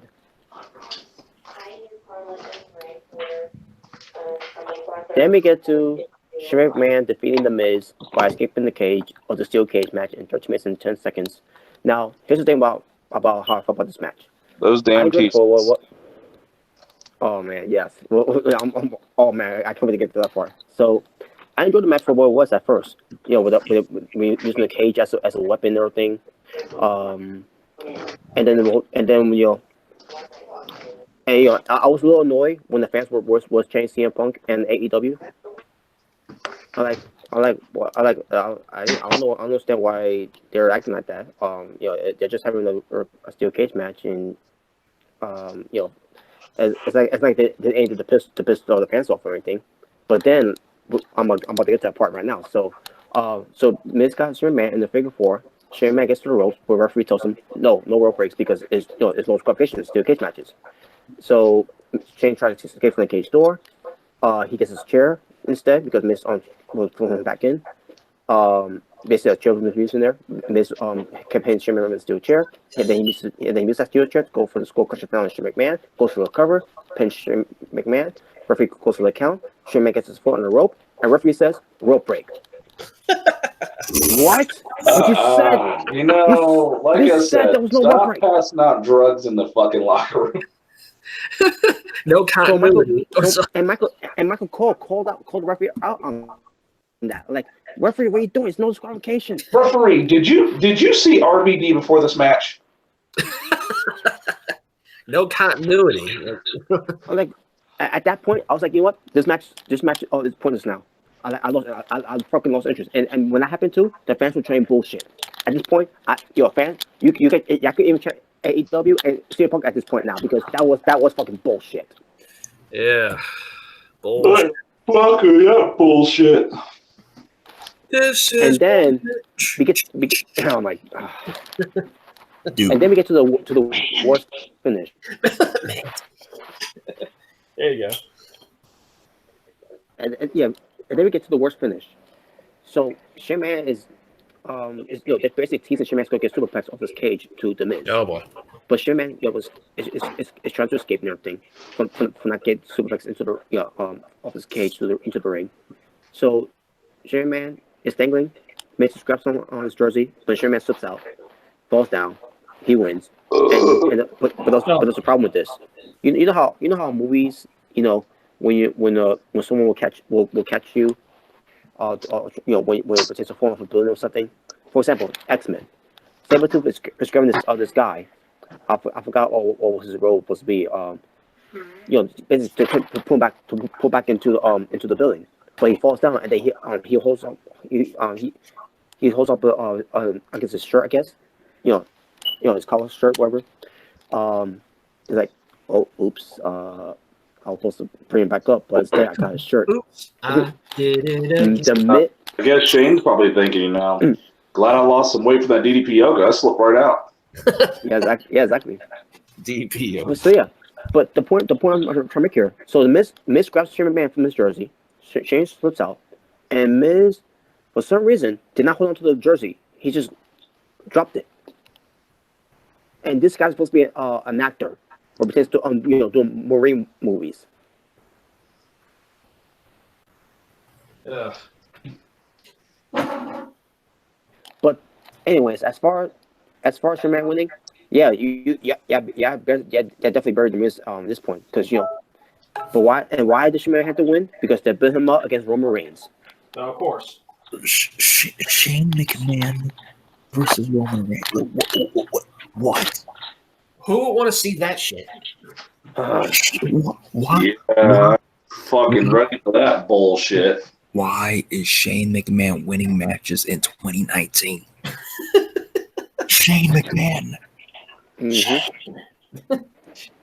So this whole thing with Miz and his dad, Shane McMahon got away with murder. The Miz never got justice for his dad. He never got his revenge. So what was the point? There was no point. What was the fucking point? No clue. You just killed the Miz credibility there. You still got prime Miz getting beat by an old McMahon that's not even a wrestler. Hey, can we forget that the winner of this shirt, the winner of this match is the shirt. Then just watch. Shane's going to put over Roman Reigns. Oh, fuck you. So Miz gets beat by a 50-year-old non-wrestler. Okay. Yep. He lost that Mania. Well, hey, celebrities get their. Hey, wrestlers get their asses kicked by celebrities. So what's the difference? Okay. Unbelievable. So next we get to Tony Nese defeating Art to retain his WWE Cruiserweight Championship in 9 minutes and 25 seconds, which I thought was a good match. But the problem is the fans didn't care. Of course they. Okay. Oh my god. Oh my god, these fans, they talk about Raw and SmackDown is garbage because of the booking, but they won't give 205 Live a chance.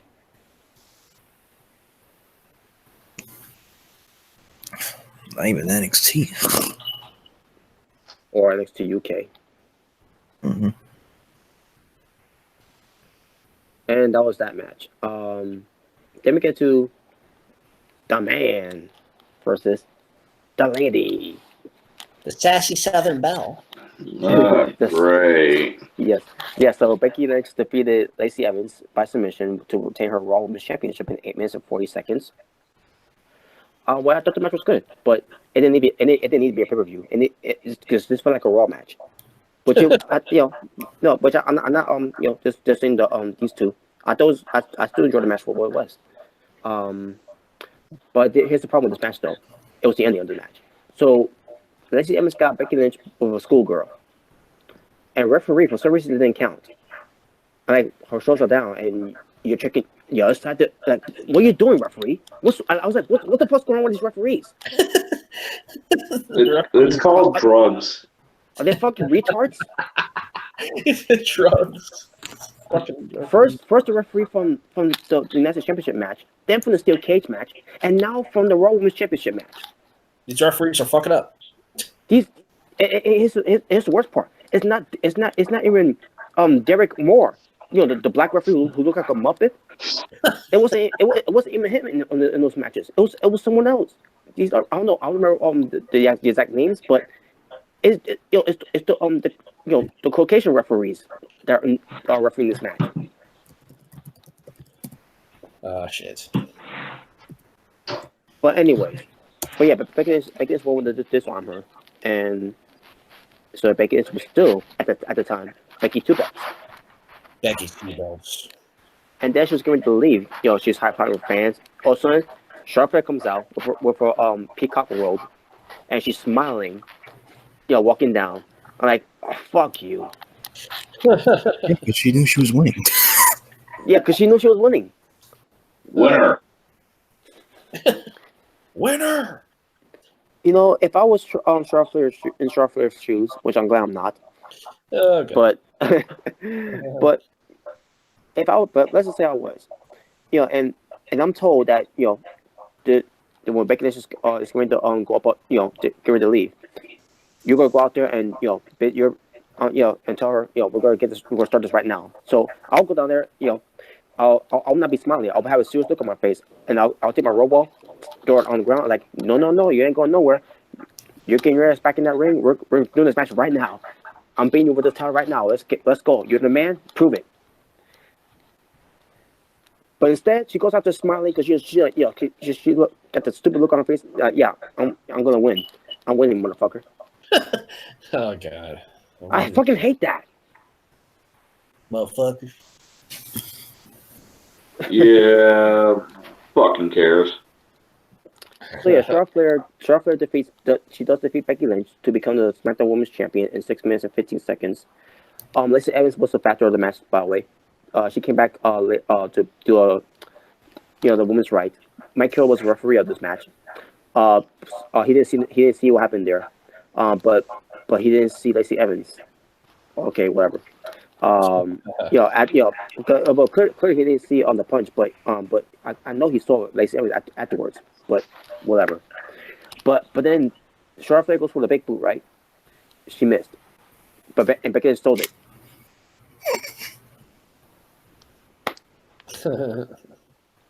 But besides that, I thought the match was good for the time they got. I thought it was good, but the ending fucked it up for me a little bit because Charlotte Flair missed the boot, and on top of that, Kevin Dunn's a fucking idiot.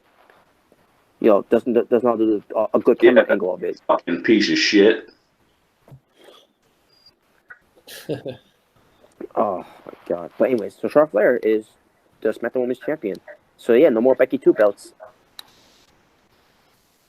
Nope. You guys get rid of those shirts now. Yep. No, those are like the Y2AJ shirts, man. They're worth something now. Yeah, some on eBay. So what was the point of doing what you did at WrestleMania? What was the point? Exactly. That's the thing too. When Becky Lynch first came out, to face Lacey Evans, they were chanting Becky 2 belts. The crowd were chanting that for Becky Lynch. And look what WWE did. They took it away. Yeah, no more Becky 2 belts. I mean, that's done. Unbelievable. Nope. Now I expect them to lose the belt anyway. Either way. I mean, I wasn't a fan of this whole Becky 2 belts thing, but hey, the fans enjoyed it. Whatever. They bought the shirts over it. Like whatever. I'm not buying this shirt. Just like I'm not gonna buy the man shirt. Oh! By the way, I was at work. It was a couple of days ago. Yeah. I've actually saw somebody wearing the man shirt. No joke. I really saw someone at work, not employee, a customer wearing the man Oh shirt. my god! Somebody actually had the man shirt. Yeah, at my workplace, I literally saw somebody with the man shirt. There's two. Wow. What the fuck? Yeah. Two otakus. What? Oh yeah, two tacos.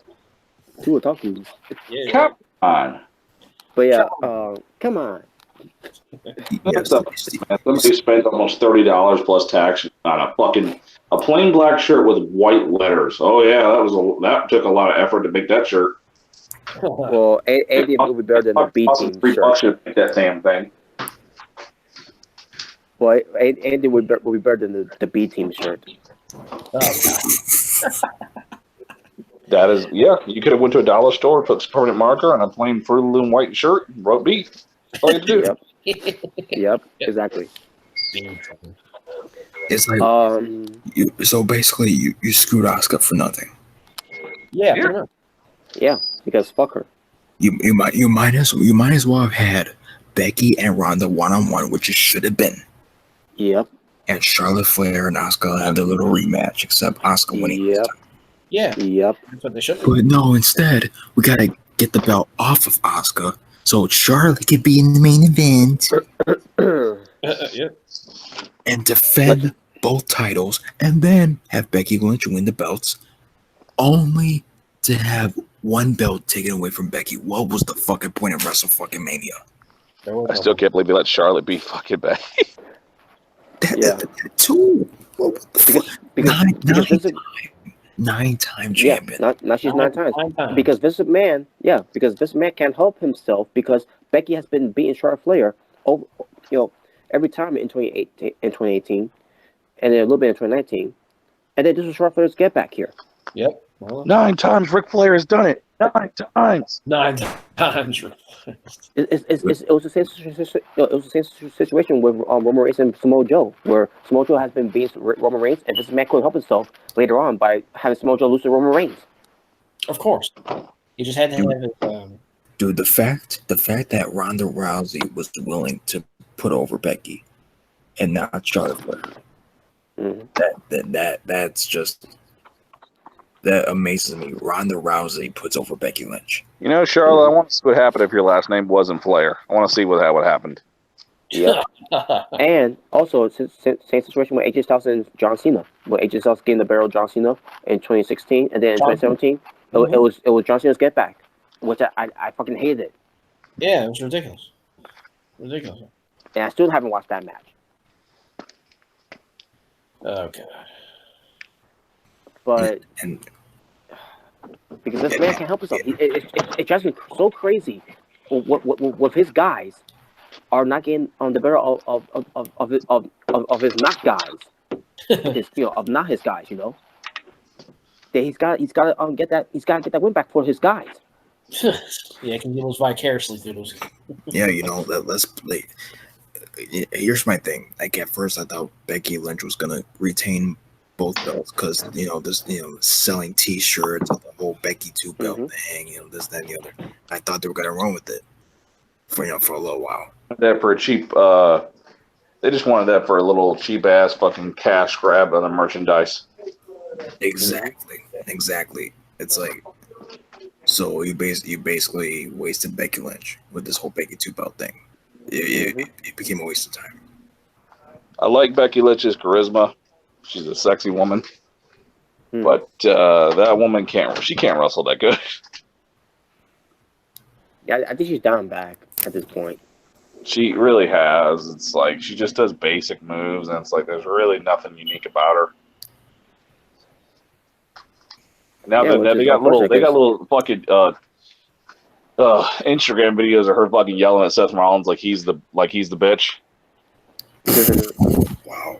But it's just it's joking, but it's not fucking funny. It's, oh, you cooked me breakfast in the morning. Fuck you. Oh no. Wow. I'm the man. Okay, well I guess I'm gonna get a shirt that says I'm no man. Oh man. Oh no. We can't be breakfast in the morning. What the fuck? But yeah, but reputation of Becky, which is a shame because I seen her how good she could wrestle on NXT when she wrestled against Sasha Banks. I like well basically when Sasha Banks was the NXT Women's Champion, I like that was a great match. Becky Lynch shined in the match along with Sasha Banks, and like wow, look at I'm like that from there I became big on Becky Lynch. Now I've been big on her during the Fatal 4-Way match when it was Sasha Banks, Bayley, Charlotte, and Becky, and that's when that was on that night when they became the 4 Horsewomen. And Becky Lynch, she got her one-on-one spot, and she went against Sasha Banks. She in losing effort, but she still had a great performance. She was wrestling pretty good in that match, and now she's on on the main roster. She's still was wrestling pretty good, but now we get to this point, and look, and based on how I see it, she's down back now. Which I don't get why, because she's now getting the props that she's getting that WWE didn't want her to get in the first place because she's not American. Fuck you, WWE. Doesn't matter if but this man, fuck you. Yep. But fuck you. Yeah, that's the secret. Basically that's the words of the day. Soda raper. That's the word. Oh no, that's Roman. Fuck you, Roman. Still wait for your revenge on me. Well, hell, I like fries. Anyways, so yeah, but yeah, I kind of wanted Becky to retain too. Represent the SmackDown Women's Championship, so that Bayley could come out to cash in on her and then turn heel. Basically, not turn heel like right away, but a slow heel turn, because the fans would have hated it, because they love Becky Lynch, but instead, Becky Lynch lost instead, and Becky Lynch went to Lacey Evans outside the ring, and Charlotte Flair went to Becky Lynch, and I said to myself, wait a minute, you won the SmackDown Women's Championship title, you should be done with Becky Lynch now, so why you decided to go after her? That was It's like you got what you wanted. Why are you attacking Well, Becky? Like, what the hell? Lacey Evans already debuted, and she's already collecting up 2 losses now. It's the heel protecting the heel. It's like, what the hell? Why would you even care, Charlotte? And even though Lacey Evans is on Raw and Charlotte Flair's on SmackDown, but wild card rule, right? Wild card rule. But anyways, they beat up on Becky Lynch. The cross will change. We want Bayley. Bayley comes out. She takes out Lacey Evans. Charlotte Flair fights off Bayley, but then Bayley fights her back, and then Bayley goes for the cash in, which she took all along, which she was milking it, by the way, because she wants to, it's the whole do you really want this, fans? You really want me to cash in? Cash it in, and finally she does, and Bayley goes for the Macho Man Reigns Savage elbow drop, on Charlotte Flair. That fucking her little attempt at a little girl doing a backyard wrestling elbow drop,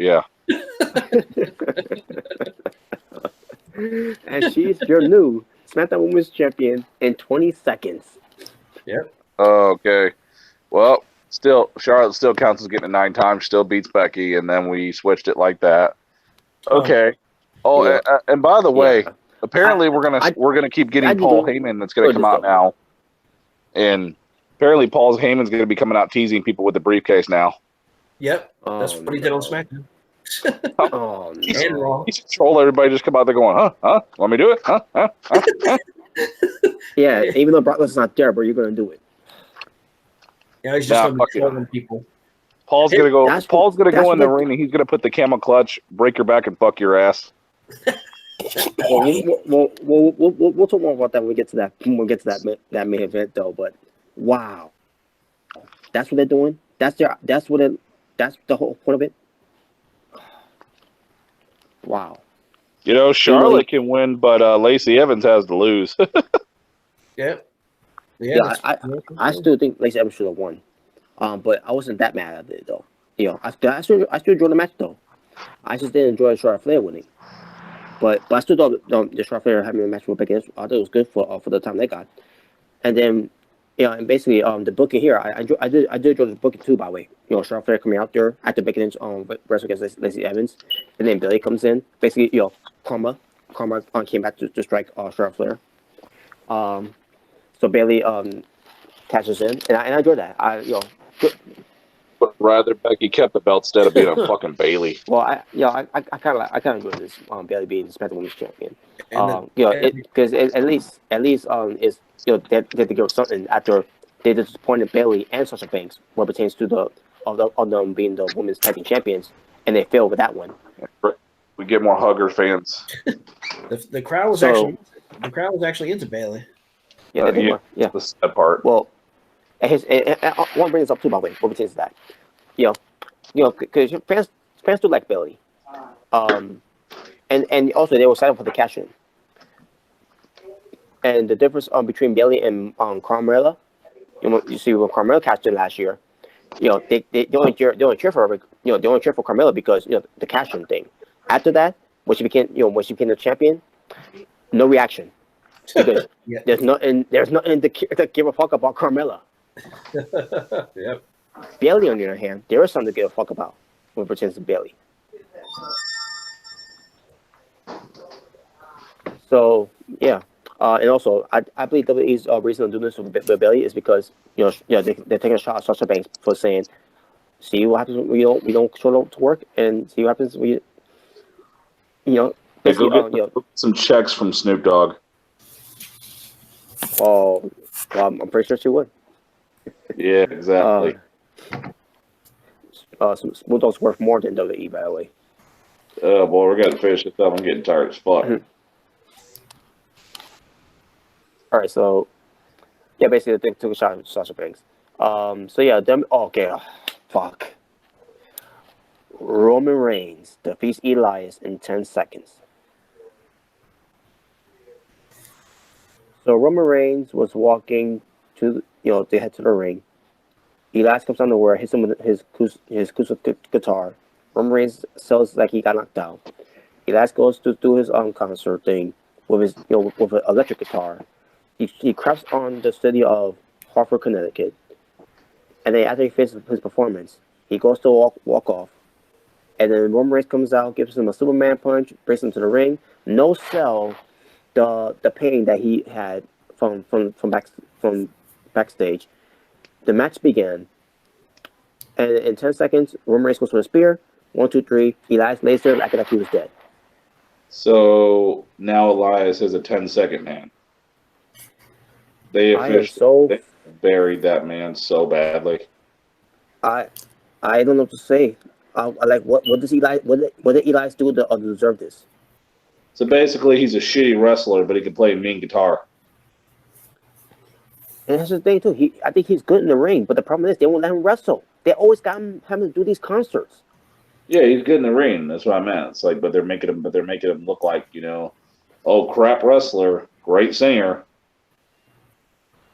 I don't understand why they can't get behind him. I mean, Roman beating Elias in 10 seconds. That tells you right there what Vince thinks of that career. But what's even worse though is like you attack the guy, you hit him in the back of the head with a guitar, knocked him out, and you do your little concert, and then you still get beat after you knocked him out, and you still lost.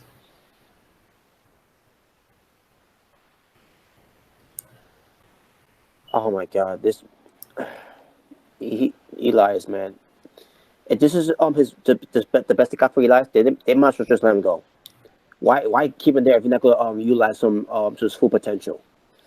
Yeah, and then on top of that, you have them have a rematch on SmackDown, and then you have Roman beat him again. That's like, at this point, he must have got to the 24/7 championship. Oh, that's coming. He might as well. He can't win the Intercontinental Championship. Hell, they won't even let him go out to the WWE Championship. You might as well give him that piece of shit 24/7 Championship belt at this point. Because at least you'll be doing something with him.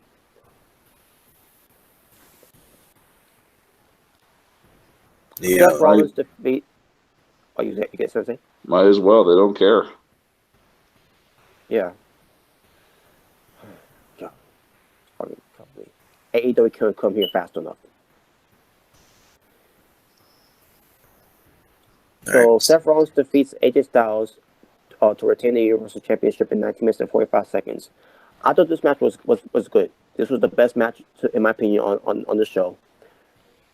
But I'm not gonna say it was the greatest of all time, or I just thought it was a good match, because these two guys, they evolve, what pertains to what they were in their prime, because they got some new moves in their style of wrestling.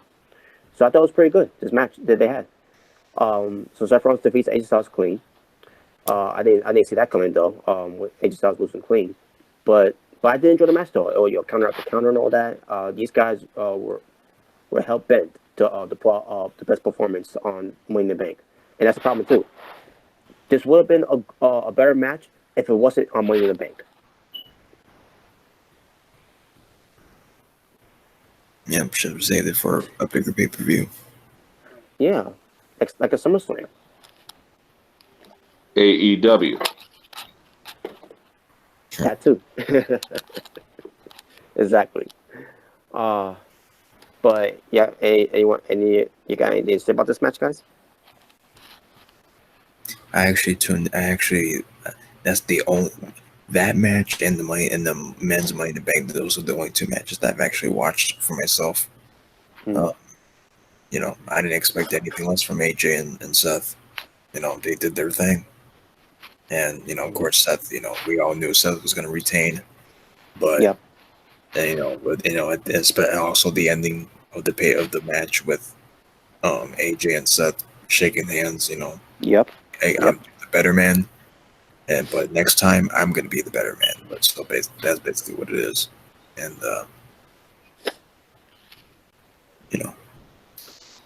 Hey, where the AJ Styles go from here now? I don't know.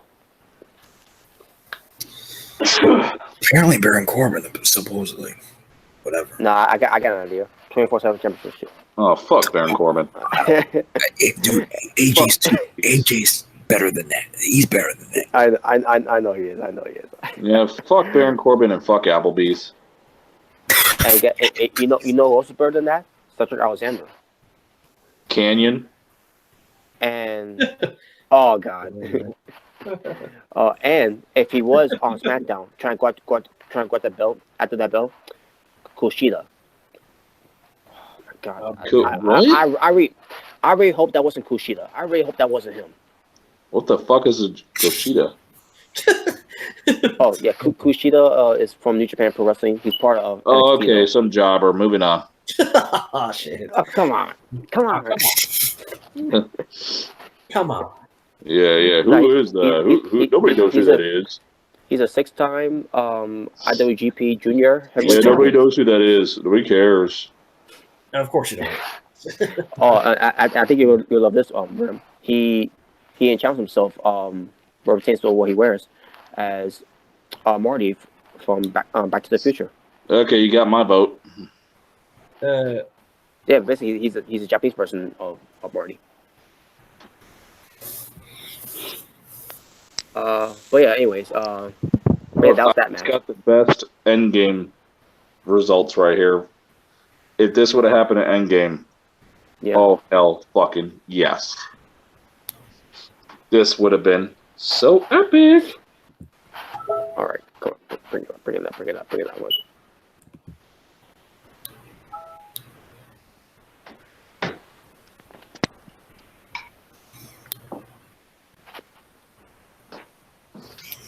Yeah, I guess we get to the main event of the show. Oh wait, well, the co-main event. This one is Get Deadpool Pikachu coming through one of the portals. Oh my god, are you kidding me? Yeah. Are you kidding me?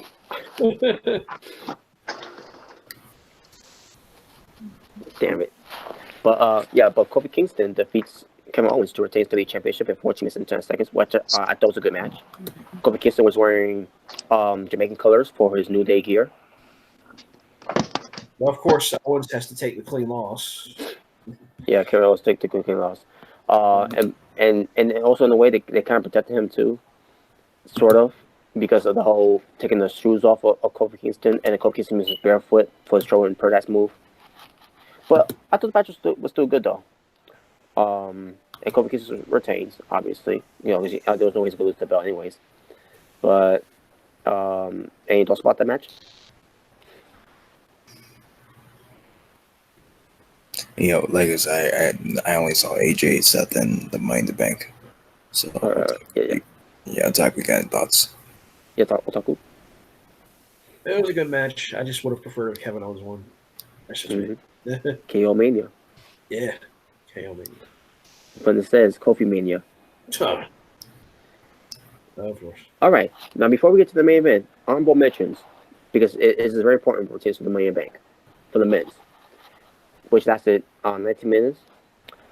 So we had the game. He was on his phone. Then he get interrupted by Sami Zayn. Because Sami Zayn was paranoid. Sammy, just fucking leave. Just get out of here, dude. You're just a nobody.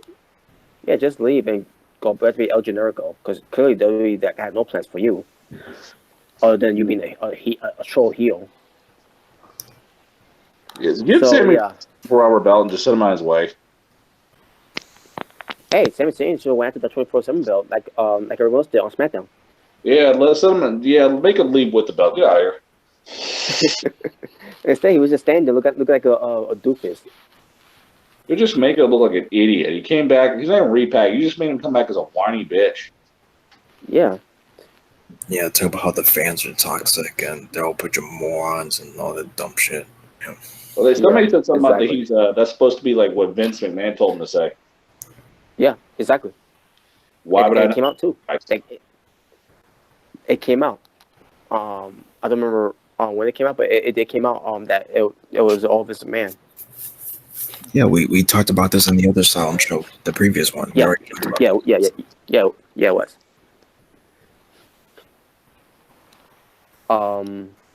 But Sami Zayn got hanged upside down.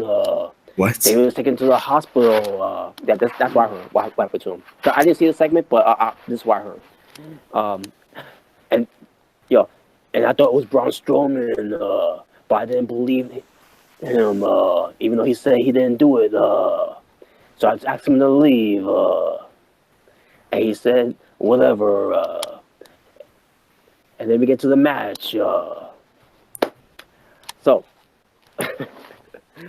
Ricochet. He did very good in this match. Obviously, he was a highlight of the match, and there was some other highlights to the match. What pertains to what happened in this match. He was taken out by Drew McIntyre by being murdered outside of the ring due to a ladder. So that from there he was out of the match.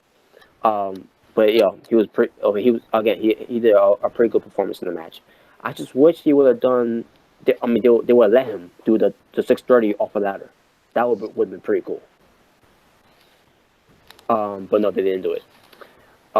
Then we get to Randy Orton.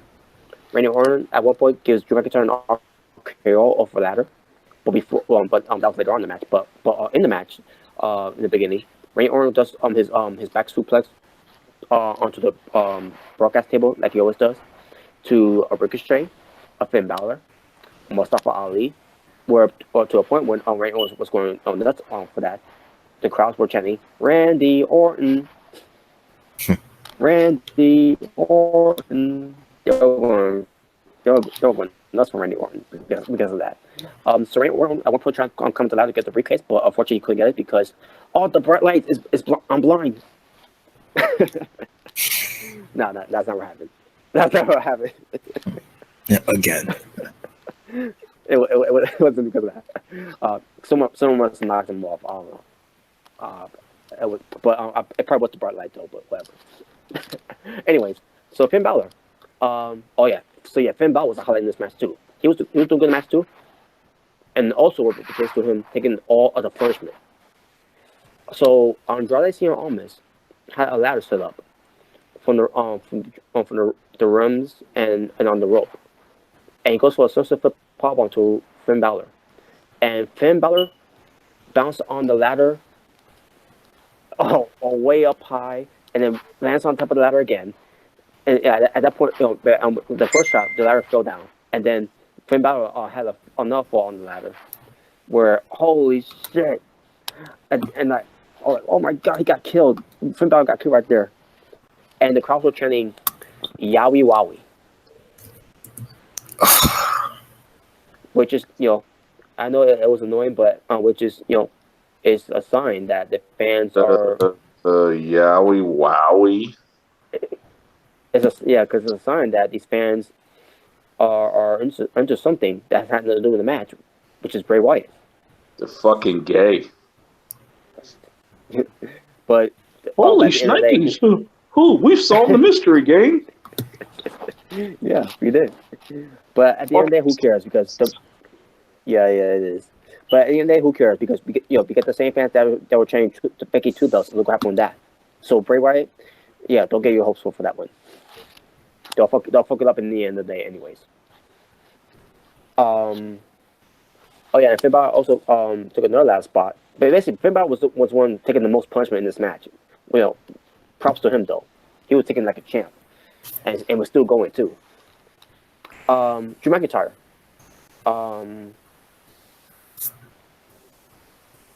I remember Drew McIntyre being dominant in the match. That's all I remember him doing. I remember not caring. I mean, he did one point. Like I said, took a ricochet. I really wish Drew would have won.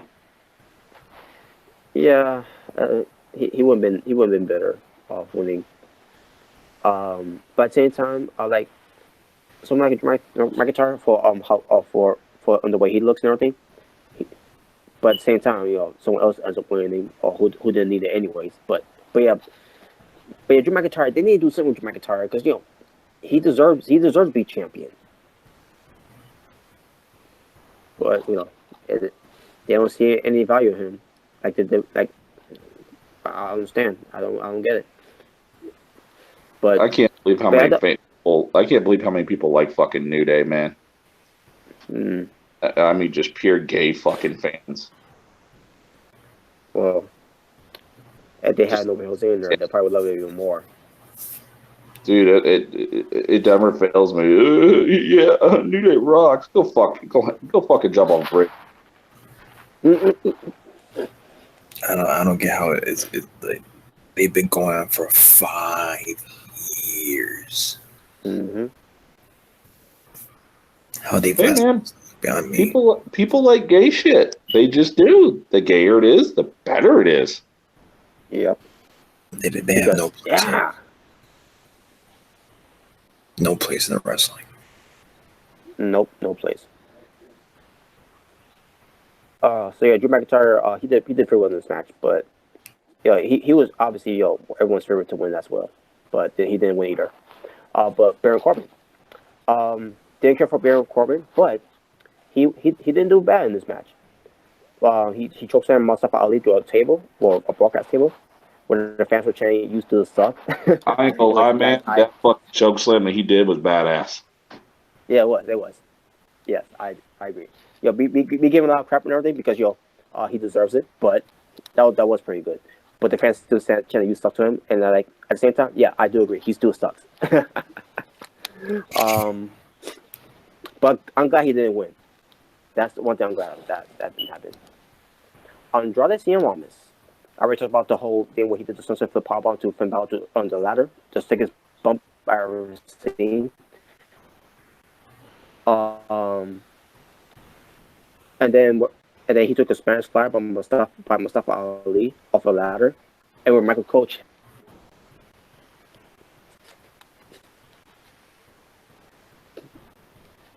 Which I thought was pretty nice that he said the way he put some passion into it. Unlike a certain Josh Matthews, you fucking garbage piece of trash. Oh, fuck Josh Matthews. Exactly. So, anyways, but Andrade Cien was my pick to win, obviously, because it'll be nice for him. It'll be nice for him to get what he deserves. But because this man said, "Yeah, learn some English, and then we'll talk about you get a push." Fuck you. I wish Andrade would say, "Fuck you." That's your there's some English words. Fuck you. Fuck you. Jesus fucking Christ. That's why Oscar didn't get that strong push. That's why Shinsuke Nakamura never been WWE champion. Fucking Vince McMahon.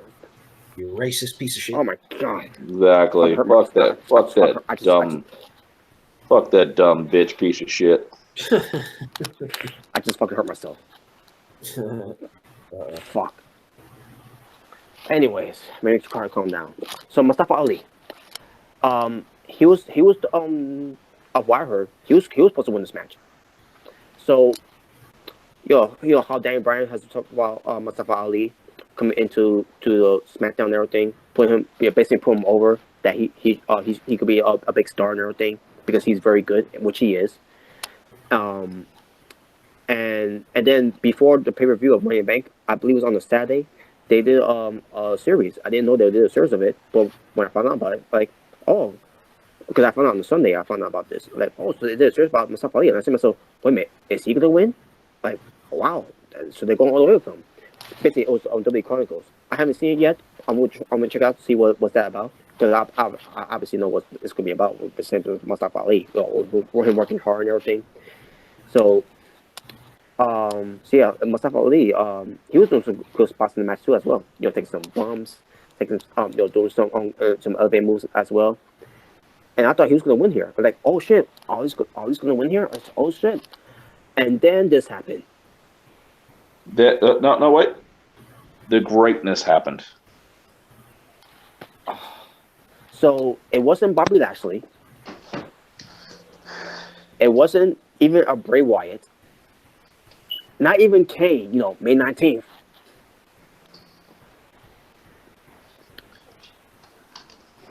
Brock Lesnar. Yes. What? Brock, I skipped leg day and arm day of Lesnar. Brock Lesnar. When I heard his music, I started chuckle. Like, oh, of course. Of course. Because fuck you, right? Yeah, I need Brocky Poo to come out there and do it for me. Brocky Poo. I love my Brocky Poo. Yeah, so Brock Lesnar comes out. He knocks out Mustafa Ali up the ladder, climbs the ladder, takes no bumps, gets the briefcase, and he's your Mr. Money in the Bank of 2019. Did you really think I was going to let a vanilla midget win? I bet you that's literally what he thought in his mind backstage. Oh my God, Brock Lesnar, he doesn't need the briefcase. And basically, what I'm hearing, what they're doing with Paul Heyman, giving the briefcase on SmackDown, even though Brock Lesnar's not going to be there. All right, it pisses me off about this. These guys were busting their ass, including Baron Corbin. They were busting their ass in this match. And then in the end, Vince McMahon decided to swerve the fans and these guys, by the way. They didn't know about this, which I'll let Christian talk about that when we get to it. When we get to that part. Mm-hmm. For Brock Lesnar to be the guy to take no bumps, and I love Brock Lesnar, but that was fucking bullshit. You literally, Brock deserves one belt on these performers. Brock deserves you literally just shit on these performers. Yeah, we're gonna give Brock both belts and call him Brocky 2 belts.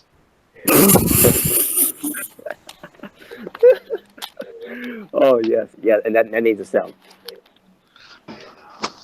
But yeah, fans are stupid. They'll pay for it. Yeah, that is true. That's one thing I agree with you on. These fans are fucking stupid. Yeah, yeah, exactly. That's probably what Vince is thinking backstage. Yeah. These people are stupid, and that's how he thinks about his fans. Yeah, dumbasses. I guarantee you he does. So, yeah. What I'm trying to say is that you literally shit on these performers. for Brock Lesnar, a part-timer who's barely there. At this point, it's become redundant at this point. Take it away, Christian. All right, so as Robert says, well, yeah. So supposedly, the wrestlers were told that Mustafa Ali was going to win the match. Everybody was told that Mustafa Ali was going to get the briefcase and win. Fuck that. Well, hold on. What? So, yeah, so they were told that Mustafa Ali was going to win the briefcase. So,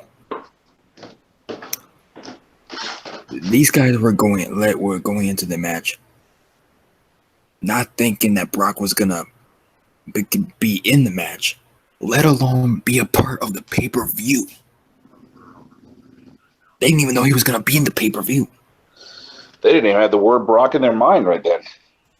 Mm-hmm, exactly. Like, they didn't even think Brock Lesnar was going to show up at the pay-per-view at all. So, there is some substance as to what Robert is saying, because legitimately, like, every single person in this match did not know I'm a bitch. that Brock was going to be in the match, nor did they know that he was going to be at the pay-per-view overall. So, the match, Mustafa Ali, or whoever it was, going up the ladder, Brock Lesnar. When his theme song went off, they probably thought it was a mistake. They're like, "Oh shit! Did they play someone's theme song by mistake?" Yep. And then Brock Lesnar comes out. He does whatever, fucks up the camera guy, and Oh yeah, he did. Yep. And he gets the briefcase, and yeah, the crowd was angry. Exactly.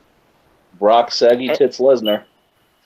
And what I don't get about this whole thing is that, Sami Zayn was taken out. Braun Strowman can't take his place because, Triple H assuming that he did this with Sami Zayn. So they never announced, the commentators, Triple H, they never announced who's going to be the 8th person.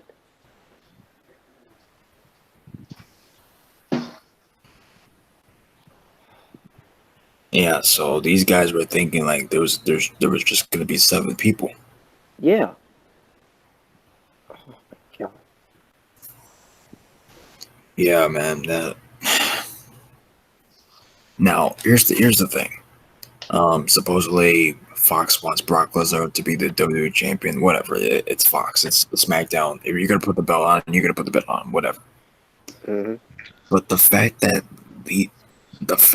these guys were going out there busting their ass, thinking in their minds that Mustafa Ali was gonna go over in the match, only for Brock Lesnar to come there to just randomly go out and get the briefcase. The look on Randy Orton's face. Mm-hmm. We have all seen it. Yep. And that right there shows you like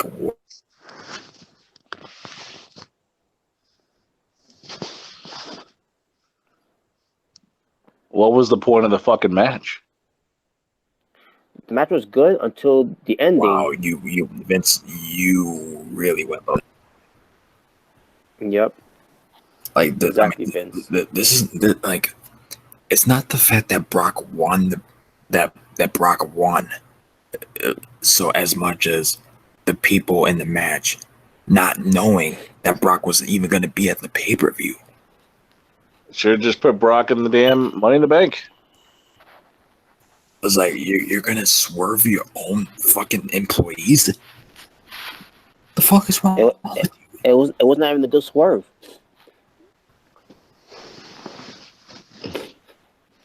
It's like, they're going to do interviews and talk about that shit, and they're going to act fake and act like, it bothers them. But there's going to be a big part of that interview that's going to be more real than you think there is, of them being saying they're pissed off.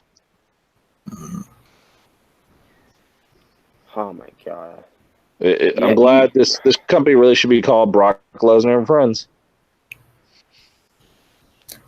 And another thing, like, Brock Lesnar, like, with the whole thing with throwing the championship at Vince's face backstage, and at WrestleMania, Brock demanding to be in the main event, and him and Vince going at it backstage, and Yeah, they have fallen out.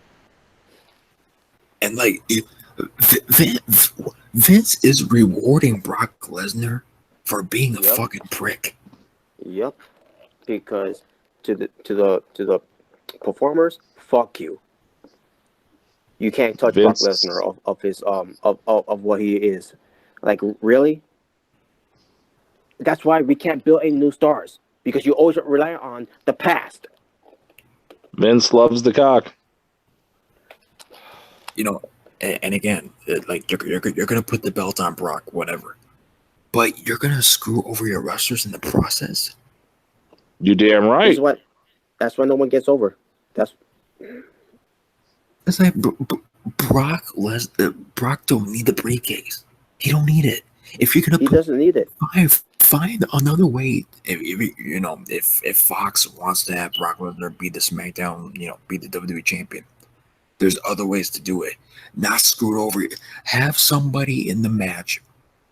For example, like a Drew McIntyre, that have him win the briefcase, and have Brock Lesnar, just go to SmackDown and be like, yeah, I'm the shit. I deserve everything. I deserve a WWE World Heavyweight Championship, and he gets the championship, right? But Money in the Bank, Brock Lesnar, Money in the Bank. Again, like, I'm always gonna be a Brock Lesnar fan, but I was not a fan of this. So basically, you left every single person that was in the match with no direction, except for Brock, obviously. They fucked over Mustafa Ali. I would be fine with Ali winning, but they fucked him up. They fucked him over. Yeah, I mean, it's not the fact. Yeah, it's like the main thing is not the fact that the other guys in the match lost and that Brock Lesnar won. It's the way they did it was just like Vince screwed over his own employees. I like how Lars Bar is getting his ass kicked by fucking cruiserweights. Oh, wait a minute, I forgot to mention that part. So yeah, Lars Sullivan was on the show. He attacked the Lucha Trash Party because there was supposed to be a 6-man tag team match going on with the Lucha Trash Party against whoever. I don't know who they're thinking of, but it didn't happen anyways because Lars Sullivan came out there and beat up on all three of them. And he has gave us over him after he had but Kalisto by hitting one of the pointy parts of his mask. So yes, Lars Sullivan was on the show doing his thing because he's a racist because he hates Hispanics. Yeah, of course. I mean, won't be long. Won't be long. Lars is going to be a bitch. Crack's already shown with getting his ass kicked. I really hope not. But at the same time, I do agree. You're getting your ass whooped by the Lucha House Party. Enough said. I mean, he whipped their ass ever. He had a comeback, but still, as you're already showing Cracks to get his ass whipped. Mm-hmm. Yeah, but he's supposed to be the freak. He's supposed to be a big monster. And the Lucha House Party is getting the upper hand. Whoa, what the fuck? Oh, one guy just put that. Why are they pushing a racist lame wrestler? And that's another thing I want to talk about too. Lars Sullivan. So the whole racist thing got leaked with Lars Sullivan, and the best thing they could do is try to avoid it. And your way to avoid it is by attacking these three Hispanics people. Yeah, yeah. And on top of that, having him for weeks beat up on R-Truth, who's African American. What the fuck? An uglier, more out of shape Ryback Goldberg. Oh no, I want to say that type of comparison. Oh shit. But then here's the thing with that. Lars Sullivan, that was leaked. When he was around his 20s. He didn't know any better that for what reason what phase he was going through at the time, but it was the past. Like why people are bringing this up now because they don't like him because they want this guy to get fired. Like what's wrong with you people? Who cares what he? He apologized. He apologized about what he did years ago. Let it go. Who cares about it? Move on. And he's not. It's not like he's on TV and he's champion. He's just out there just beating people up. And that's a problem. Will you people grow the fuck up? Mm-hmm. Oh, I'm going crazy here. But yeah, so that's what happened to Lars Sullivan. Really there's a lot of people that don't like Lars. Yeah, I know. I don't get it. I really don't get it. I mean, I get him as a performer, you want, but as a person, yeah, ease up on the guy, man. Jesus Christ. One person put Braun Strowman versus Roman Reigns. Well, goodbye. Nice knowing you. Again. No, they said if they put them against each other, they would pretty much say, "Well, goodbye, nice knowing you." Oh yeah, if you versus Roman Reigns, he'd be done. Yep. Yeah, it's coming pretty soon. Lars Sullivan versus Roman Reigns. Lars Sullivan's gonna be another victim, and he'll be. Or if he didn't, if he beat Roman Reigns first, a victory will be coming for Roman. Mm-hmm. Yep. Either way, Lars Sullivan's fucked. And it's going to be in the hands by the big dog. But back to this whole thing with Brock Lesnar, where Ali's supposed to win. With the whole thing when I heard that their plans changed, I'm like, well, I knew when I heard about the plans change, it was Vince. And whenever plans change, everyone suffers, and these guys did suffer because Brock Lesnar ends up getting that reward. Yeah, literally, they suffered. Even Finn Balor, I feel bad for Finn Balor, man. Taking that crazy bump with his back, like he's gonna have he was gonna be sore in the morning after that. Damn. But yeah, that was the. I thought the match was good until the ending, which was a terrible ending to the Money in the Bank ladder match for the men. Again, I had nothing against Brock Lesnar, man. I respect Brock Lesnar. I'm a fan of his, but that was fucking bullshit. And that was the pay-per-view. Just show off the Brock Lesnar being champion. Being the Mr. Money in the Bank. Just the pay-per-view itself, I thought it was solid. Wasn't good, but I thought it was solid. Because I did enjoy some matches on the show, but overall, this was garbage in the bank.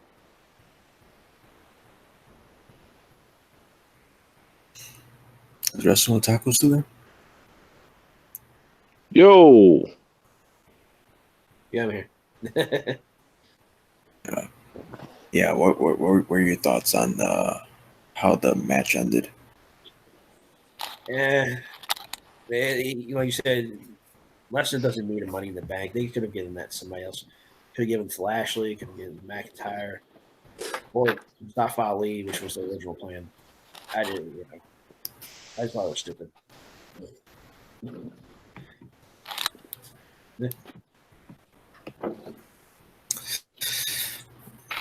Yeah. Right then. Well, I guess your overall thoughts on the pay-per-view then. The rating, I guess. Let's see. Yeah, I kind of thought it sucked. There was some good. 4 out of 10. Oh, there you go.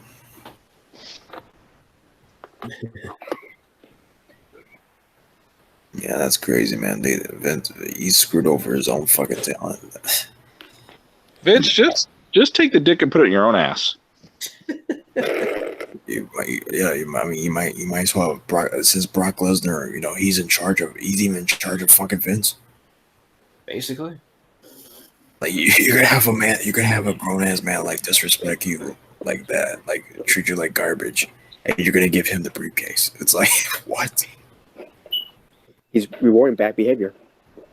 Like that's like that's like a YouTuber that we despise, and one of the YouTubers, they actually come to your house, yeah, which would never happen. Like they would wait for you, to get out of your house, and then actually go into their house and burn your whole damn house down with your family in it, and then you reward them for it. Like what? Like you just burn you burn my house down, you burn down my family, but you know what? I'm gonna give you an award. Like here's an award, you dumb fuck. So like basically Brock, he throws the belts of Brock he throws the belts of Vince backstage, and then they get into a big brawl. Well, not a big brawl, like they get in a big argument about Brock being the main event at WrestleMania, even though it was already planned beforehand.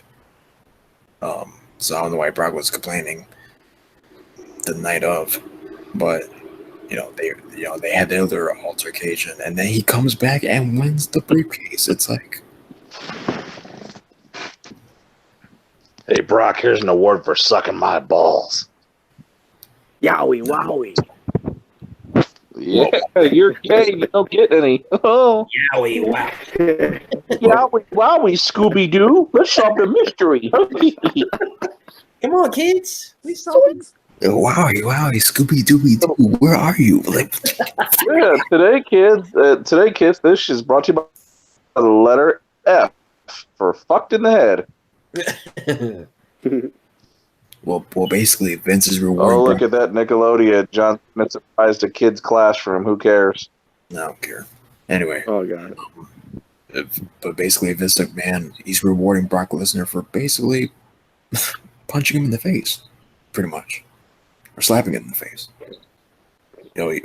Brock, you bitch slapped me. You know what? I'm gonna give you the briefcase. It just makes no sense. No. And if Fox wants Brock Lesnar to be the champion for SmackDown, there's plenty of other ways to do it.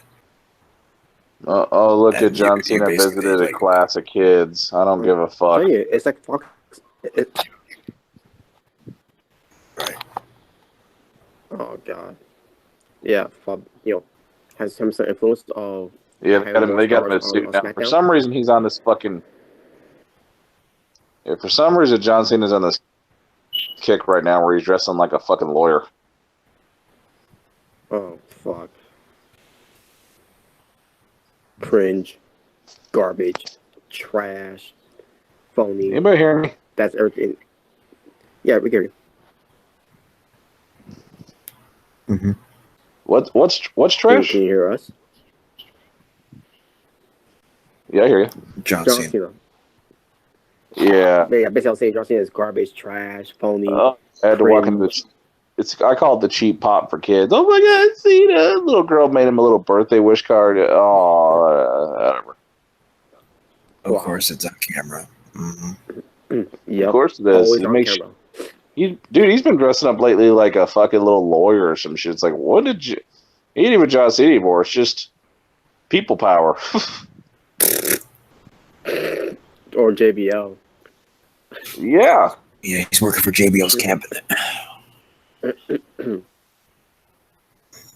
I'm just waiting for him to come back and get the belt again. That's all. Oh, fuck. It's gonna happen. I don't know when, but it's gonna happen. Oh my god. Now. Fucking shit, dude. I forgot what I was gonna say.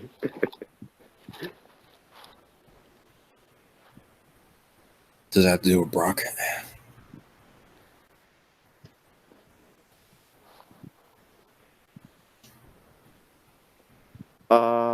What? Did it have something to do with Brock? I have no idea. But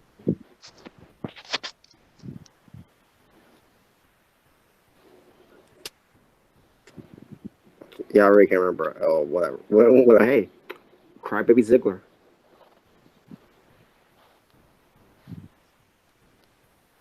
Oh, geez, that was cringeworthy.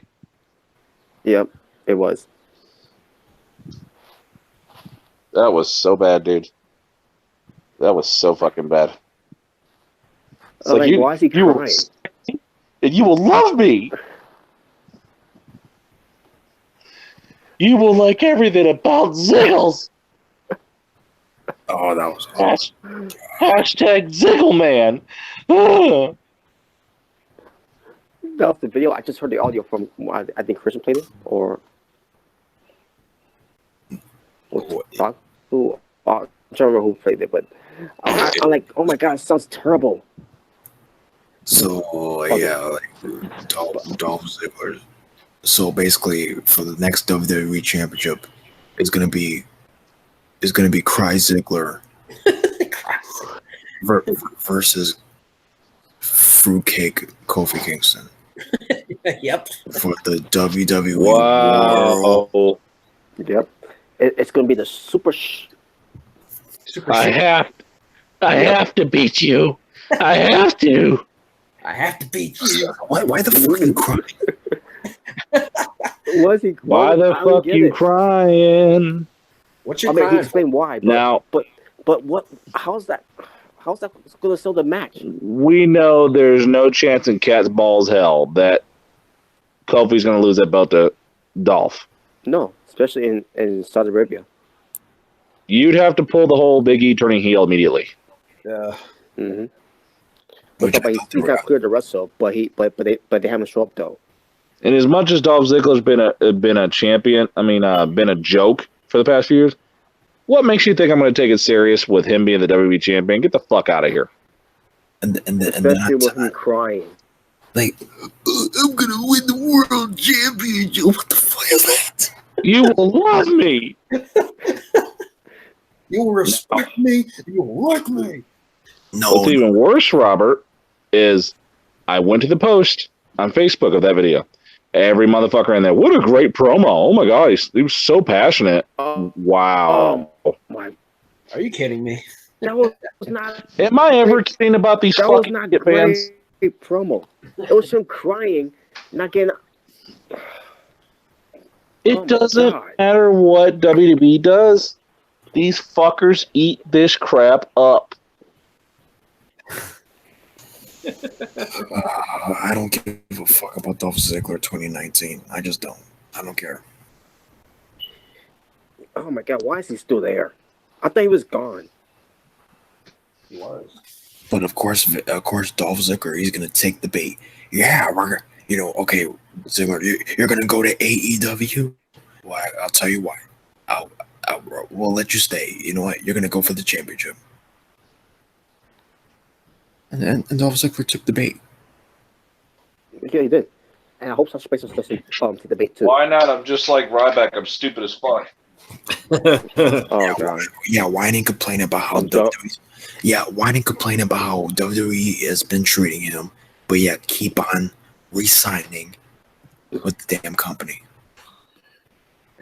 I'm dumb as fuck.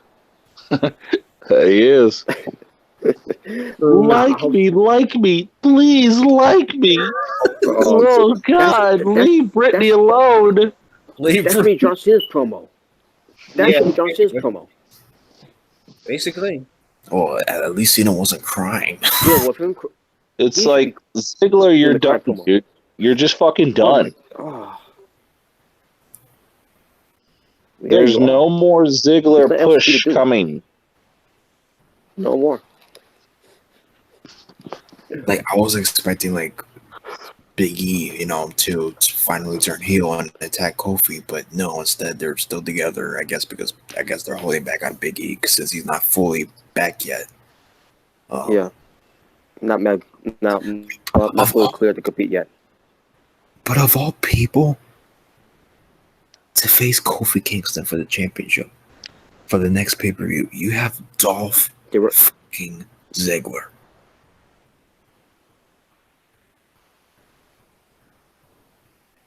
But there were not options of heels. Well, apparently every other wrestling fan loves it. Oh my god, these companies don't know Dolph Ziggler. Hey, the more people, it was not. the more we're gonna get it. It was not a great promo, just because he was crying. What reason do you have to cry? Just because he was crying, not getting the opportunity that he got in 2016. Mommy, I want to go to Chipotle's. I wonder whose idea it was.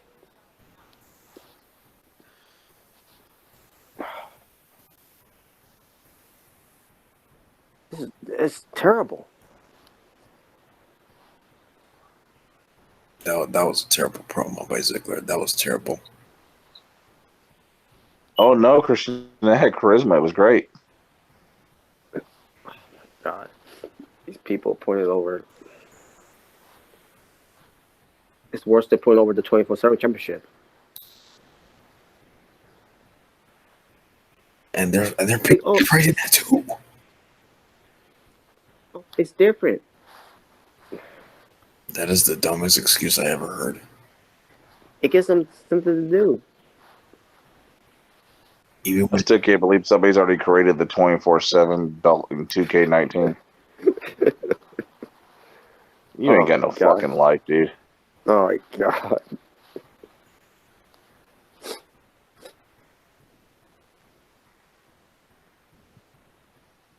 And this is why we keep getting shit. Plain and simple. Because the fans too, man. They like this shit. They like this crap. They support shit.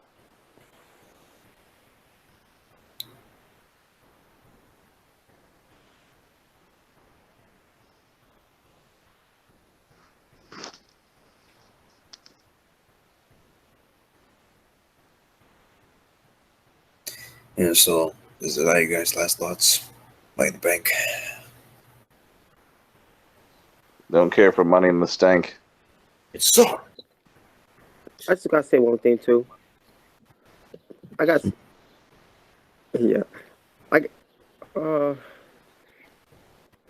was whatever to me. That most important, I have a book for Money in the Bank ladder match. If you just take her out of the match because she wasn't very clear, and then you have her wrestle on Raw, and she didn't even wrestle. She was just in the six-woman tag team match. Like, what the fuck you doing with her? What is the point of Alexa Bliss?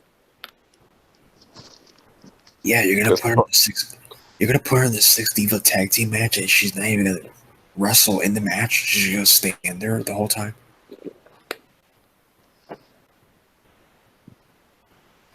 Because fuck you, that's why. And on top of that, they wrestled against Lacey Evans and the Iconics, and the Iconics loses. They took the pinfall. And they're the tag team champions of the women's division.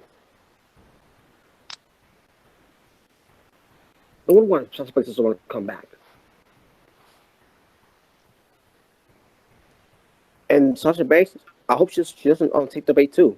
Because I guarantee you, they're going to try to convince her to come back to face Bayley for Sasha Banks to be the heel for the SmackDown Championship feud. So I hope she doesn't take the bait like Dolph Ziggler took the bait of coming back to beat the guy to face Kofi Kingston for the title at Saudi Arabia.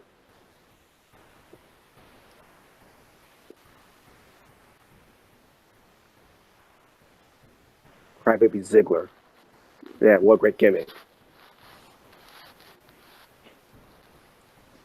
Ziggles. All right, I'm don't care for Crybaby Ziggles.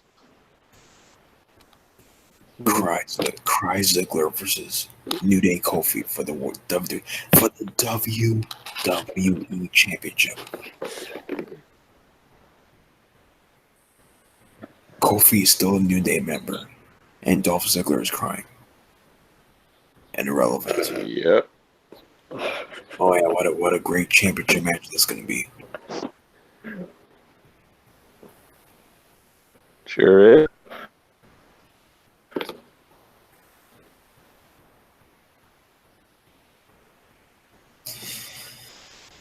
Yep, so we're done. We're done. Yeah, motherfucker. Because fuck you. Yeah, fuck W, your friend. Come soon. Please get here already. Yeah, that's right, Yeah, fries. Words of the day, by the way. I've seen it so many times on this. Yeah, so thank you and fuck you. AEW. AEW, Yeah, 24/7 AEW. belt. 24/7.